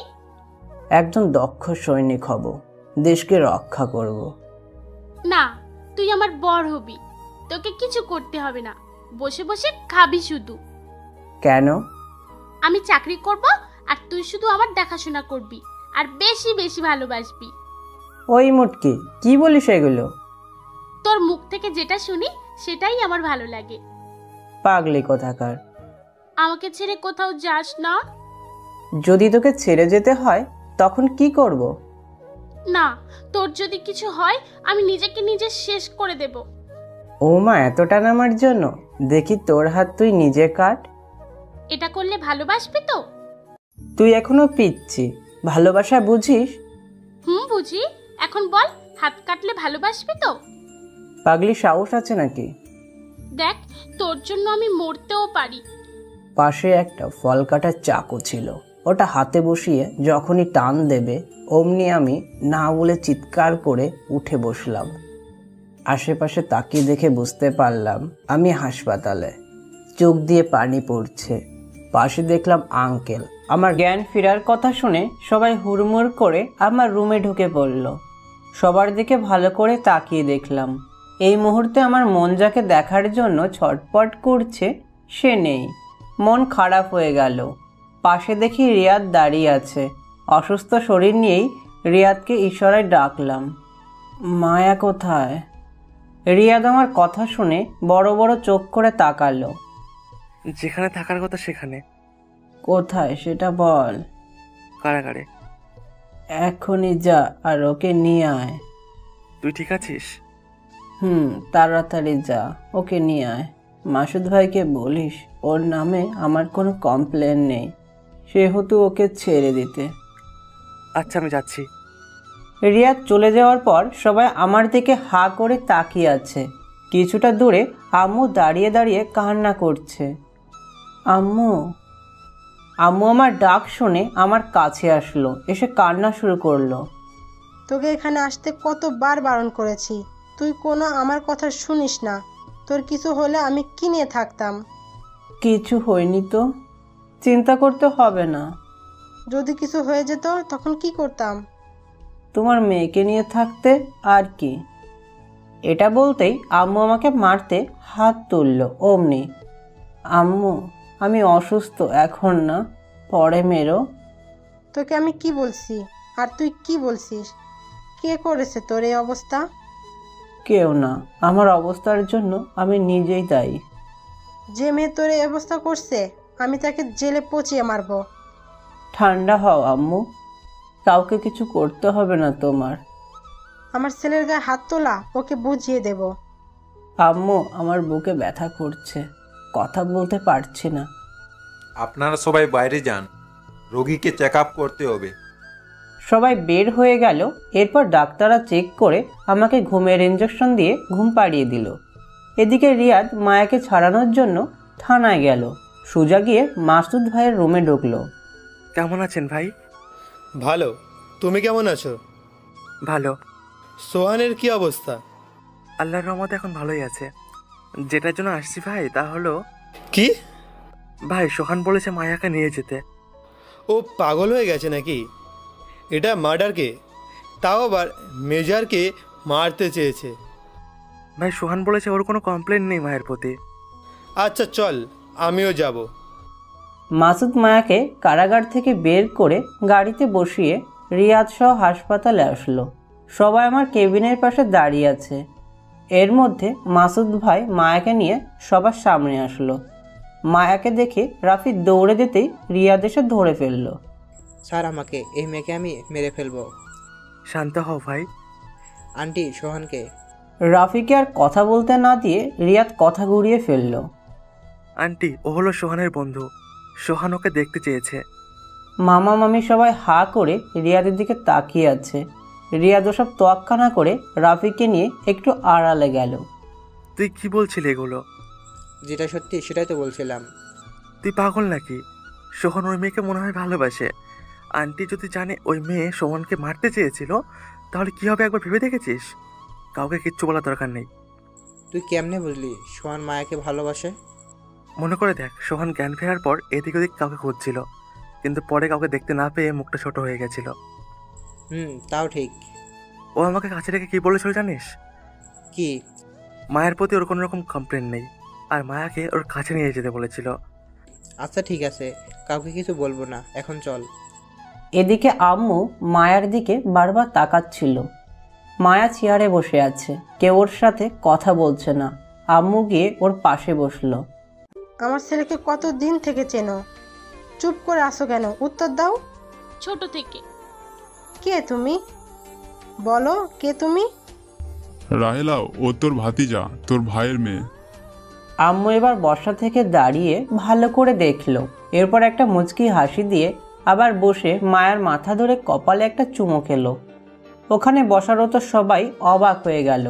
মামা মামি নানুর পরিবার সবাই ভাবছে যদি সোহানকে মায়া মেরেছে এটা জানতে পারে তাহলে কি হবে। এদিকে রাফি মনে মনে বলছে, মায়া, তোমার ভাগ্য অনেক ভালো। যদি তুমি কিছু করছো ওটা জানতো তাহলে 12টা বাজিয়ে দিত। রিয়াদ রাফির দিকে তাকাচ্ছে। আম্মু, ভাইয়াকে দেখতে যেতে পারবো কি না জিজ্ঞাসা করে দেখো একটু। তোর আব্বুকে বল। আচ্ছা, আমি জিজ্ঞেস করে আসছি। আব্বু ডাক্তারের কাছে গেল। ডাক্তার সাহেব, আমার ছেলের সাথে কখন দেখা করতে পারবো? রোগীকে ঘুমের ইঞ্জেকশন দিয়েছি, যদি কথা বলতে চান তাহলে রাতের দিকে পারবেন। এদিকে মায়ার পাশে রিয়া এসে বসল। মামি আর মামা ঘৃণার চোখে মায়ের দিকে তাকাচ্ছে। নানাও আর আগ বাড়িয়ে কথা বলছে না। ঠিক বলছো, চলো তাহলে। আমি যাব না, যাদের ইচ্ছে তারা যাক। পাগলামি করো না তো, চলো। না। আব্বুর জড়াজড়িতে আম্মুকে যেতে হলো। সবাই নিচে চলে গেল। মায়াকে কেউ ডাকেনি। সে সিট থেকে উঠে কেবিনের আয়না দিয়ে দেখলো আমি শুয়ে আছি। এরপর আস্তে করে দরজা খুলে ভিতরে ঢুকলো। আমার পাশে বসে আমার মুখের দিকে তাকিয়ে আছে আর মনে মনে বলছে, আমার অনেক বড় ভুল হয়েছে। তোকে ছাড়া আমি নিজেই মরা মানুষের মতো। ট্রেনে তোকে দেখে তোর পরিচয় জেনে কতটা খুশি হয়েছিলাম আমি নিজেই জানি না। তুই যখন বাসায় আসলি আমার থেকে খুশি কেউ হয়নি। ইচ্ছে করছিল তোকে বুকের সাথে বেঁধে রাখতে, কিন্তু কি করব বল? তুই যাওয়ার পর থেকে আমি দিন দিন নিজেকে শেষ করে দিতে শুরু করলাম। গুন্ডামি করতে লাগলাম, রাগ কন্ট্রোল করতে পারি না। তোকে একদিন বলেছিলাম তুই চলে গেলে আমি নিজেকে শেষ করে দেব। আজ দেখ, আমি সত্যি নিজেকে নিজে শেষ করে দিচ্ছি। আমার মতো মেয়ের এই পৃথিবীতে বাঁচার অধিকার নেই। তুই অনেক কষ্ট পেয়েছি জানি, কিন্তু তোর থেকে যে আমি বেশি কষ্ট পেয়েছি। আজকের পর আমাকে আর পাবি না। এই জীবন রেখে কি লাভ হবে? আমার প্রাণের ওপর আমি নিজেই আঘাত করলাম। জানি তুই কখনো আমাকে মেনে নিবি না, তার থেকে মরে যাওয়াই ভালো। আমার কপালে যখন চুমু খেলো তখনই মায়ের চোখ থেকে কয়েক ফোঁটা পানি পড়ল। আমি একটু নড়ে উঠলাম। মায়া বসা থেকে উঠে হাতের উল্টো পাশ দিয়ে চোখ মুছে চলে যেতেই আমি ওর হাত ধরে ফেললাম। ওই মুটকি, আমাকে ছেড়ে চলে যাবি ভাবছিলি নাকি? মায়া আমার মুখ থেকে মুটকি নাম শুনে পিছন ফিরে দেখলো। আমার চোখ বন্ধ। সে শিওর হতে যেই না আমার মুখের সামনে আসলো তখনই ওকে হাত দিয়ে চেপে ধরে কপালে একটা চুমু দিলাম। তুই মরিসনি কুত্তা? এত তাড়াতাড়ি মরি কিভাবে বল? ভালো হয়েছে, আমি যাচ্ছি। আমার থেকে নিজেকে ছাড়িয়ে চলে যেতে। আমি জোরে চিল্লায় উঠলাম, ও আল্লাহ, বুকে ব্যথা করছে। আমার চিৎকার শুনে মায়া দৌড়ে এসে হাত ধরে। কোথায় ব্যথা করছে? ডাক্তার ডেকে আনছি, তুই একটু অপেক্ষা কর। আর একটু। কথা বলছে আর কান্না করছে। আমি ওর চোখের দিকে তাকিয়ে আছি। হাত বাড়িয়ে ওর চোখের পানি মুছে দিলাম। আমার অ্যাক্টিং বুঝতে পেরে, তুই সারা জীবন আমাকে কাঁদাবি, এটাই চাস তো? আরে পাগলি, সত্যি ব্যথা করছে তো। কোথায়? মনের ভিতরে। এবার ফাজলামি করলে সত্যি সত্যি মারবো কিন্তু। তোর হাতে মরতেও রাজি আছি। তুই আমাকে এতটা ভালোবাসিস? কে বলেছে তোকে ভালোবাসি? তাহলে ভালোবাসিস না? না। সত্যি বলছিস তো? আমি কিন্তু তোকে না পেলে মরে যাব। সত্যি বলছি। মায়া আমার মুখ থেকে না শব্দ শুনে কান্না করে দিল। এরপর উঠে চলে যেতে গেলেই, আমার কিছু শর্ত আছে, যদি মানতে পারিস তাহলে অনেক বেশি বেশি ভালোবাসবো। সত্যি? দৌড়ে এসে জড়িয়ে ধরল। আস্তে করে ধর, ব্যথা পাচ্ছি। আমি ঠিক করে দেব। তুই আঘাত করেছিস, তাই ঠিক করাটাও তোরই দায়িত্ব। আগে শর্তগুলো বল। আমার। রুই দরজা খুলে ভিতরে ঢুকলো। আমাদের এমন অবস্থায় দেখে ওখানটাই দাঁড়িয়ে রইল, হা করে তাকিয়ে আছে। ওই পেতনি, তোর কোনো জ্ঞান নেই? এই মেয়েটাকে? তোর ভাবি ছাড়া আর কে? সালাম কর। না না, করতে হবে না, বরং তুমি বাইরে যাও। না। ওই না মানে কি? হ্যাঁ, বের হ। তাহলে ওর কি হবে? মানে তোমার ভাইয়ের আগের গার্লফ্রেন্ড আছে নাকি? আপু। এই পাগলি, কি বলিস? হ্যাঁ, কোথায় কিসের গার্লফ্রেন্ড? কার গার্লফ্রেন্ড? মিথ্যে বলছিস কেন? মিথ্যে বলে আমার লাভ কি? ওকে, তোরা থাক, আমি গেলাম। কুত্তা, আমাকে বের হতে বলছিস না? এখন দেখ প্রেম করা কাকে বলে। মজা বোঝ। রুহিয়া না দাঁড়িয়ে বের হয়ে গেল। মায়ার আগে চোখে তাকিয়ে আছে আমার দিকে। তোর বোন কি বলছে ওগুলো? আমি কি জানি, তুই ওর কথা বিশ্বাস করিস না। যা বলছে তা কি সত্যি নাকি মিথ্যা ওটা বল। দেখ, ওর কথা বিশ্বাস করিস না, ও দুষ্টুমি করেছে। আমার সন্দেহ হচ্ছে। ওকে যা, সন্দেহ হলে লাগবে না কাউকে আমার। অন্যদিকে ঘুরে গেলাম, চোখ বন্ধ করে আছি। একটু পর অনুভব করলাম কারো নিঃশ্বাস আমার মুখে পড়ছে। চোখ খুলে দেখি মায়া আমার দিকে নেশার ঘরে তাকিয়ে আছে আর সামনে এগোচ্ছে। আমি আস্তে করে সরে গেলাম। এটা দেখে মায়া রাগ করে জোর করে কিস করলো। 1 সপ্তাহ হাসপাতালে ছিলাম। এরপর সবাই মিলে নানুর বাড়ি গেলাম। পরিবারের সবাইকে আমাদের ব্যাপারে রুহি বলে দিল। এখন সবাই জানে আমাদের ব্যাপারে। আরও 1 সপ্তাহ ছিলাম। এর মধ্যে পরিবারের কথা অনুযায়ী আমাদের দুজনের বিয়ে ঠিক হয়ে গেল। অবশেষে সেই দিনটি আজ আসলো। বিয়ের সমস্ত কাজ শেষ করে মায়াকে রুমে পাঠিয়ে দিল। আর আমি রিয়াদ আর রাফির সাথে ছাদে বসে আছি। ভাই, আমার একটা কথা মাথায় আসছে না। কি? বলে ফেল। তুই এত সহজে মায়াকে মেনে নিবি ভাবতে পারিনি। ভাই, ভালোবাসার মানুষ কোনো ক্ষতি করলেও তার প্রতিবাদ করা যায় না। আর ওর এরকম হওয়ার কারণও আমি। মায়ার গন্ডমে করার কারণ তুই মানে বুঝলাম না। মায়া আমাকে ছোট থেকে ভালোবাসতো। একদিনও বলেছিল যদি আমি ওকে ছেড়ে চলে যাই ও নিজেই নিজেকে শেষ করে দেবে। আর ও অনেক রাগীও ছিল। যেমন যাবে তেমন বউ, শালার দুইটাই। ওকে নিয়ে কিছু বলবি না, ও আমার একমাত্র বউ। হয়েছে ভাই, এখন যা, দেরি হলে রুমের বাইরে রাখবে। আমারটা তো হয়ে গেল, এখন কিন্তু তোদের পালা। আমার তো কোনো গার্লফ্রেন্ড নেই, যদি থাকতো কবেই করে নিতাম। রিয়াদের পালা আর কি। রুমে যা ভাই, বিয়ে পরেও খেতে পারবি। এখন যা, গিয়ে খেলা শুরু কর। এই লুচ্চার বেটা কিসের খেলার কথা বলছে? তুই রুমে যা, ভাবি নিজেই শুরু করবে, তখন দেখবি। ওকে বাই বন্ধু। ওদের কাছ থেকে চলে এসে রুমে ঢুকলাম। খাটে দেখি মায়া ঘুমাচ্ছে, তাও আবার 3 পিস পরে। হাত দুটো পা দুটো চারিদিকে ছড়িয়ে ছিটিয়ে আছে। আমি ওর ঘুমানোর অবস্থা দেখে অবাক। মায়া নড়াচড়া নেই, বেঘরে ঘুমাচ্ছে। দাঁড়া, তোর ঘুমানো বের করছি। ওয়াশরুমে গিয়ে 1 মগ পানি এনে ওর মুখের উপর ঢেলে দিলাম। পানি পড়তেই ওই কে কে কে করে চিল্লায় উঠল। বেশি জোরে আওয়াজ করে উঠতেই মুখ চেপে ধরলাম। আস্তে চিল্লা, হাতে ইশারা করছে মুখ ছাড়তে। পানি দিলি কেন? তুই ঘুমোচ্ছিলি কেন? না ঘুমিয়ে কি করব তাহলে? আমি না আসা পর্যন্ত আমার জন্য অপেক্ষা করতি? সময় নেই, সর ঘুমাবো। আরেকবার যদি ঘুমানোর কথা বলিস তো সোজা খাট থেকে ফেলে দেবো। ফেলে দিয়ে দেখ কি করি তোর। ওকে দাঁড়া। খাটে উঠে পা ধরে টেনে নিচে ফেলে দিলাম। আমি খাটের উপর উঠে পাগুলো ছড়িয়ে ছিটিয়ে ওর মতো শুয়ে পড়লাম। খানিক পর দেখলাম কোমর ধরে বাঁকাঝোঁকা হয়ে দাঁড়িয়ে আছে। কি হলো, এরকম করে তাকিয়ে আছিস কেন? আরে ফেলে দিতে বলছি বলে তুই সত্যি সত্যি ফেলে দিবি? অবশ্যই। আমি যেটা করতে বলবো সেটাই করবি তাহলে? করব। ওকে দাঁড়া কুত্তা, তোকে আজকে চিবিয়ে খাবো। খাটে উঠে আমার উপর উঠে বসলো। এখন শুরু কর। কি? দেখ, রোজার দিন এসব পচা কথা বলতে পারবো না, বুঝে নে। ওরে বাবা, আমি পারবো না কিছু করতে, সর ঘুমাবো। এতদিন ঘুমানোর জন্য অপেক্ষা করেছি, কুত্তা কাছে আয়। কলার ধরে সামনে নিয়ে গেল। এই দাঁড়া। আবার কি? ওয়াদা কর আজকের পর থেকে কোনো রকম নেশা, গন্ডামি, মস্তানি, খুন খারাপি করবি না। ওকে যা, করবো না, এখন কাজ শুরু কর। রাখ তোর কাজ, মাথা ছুঁয়ে ওয়াদা কর।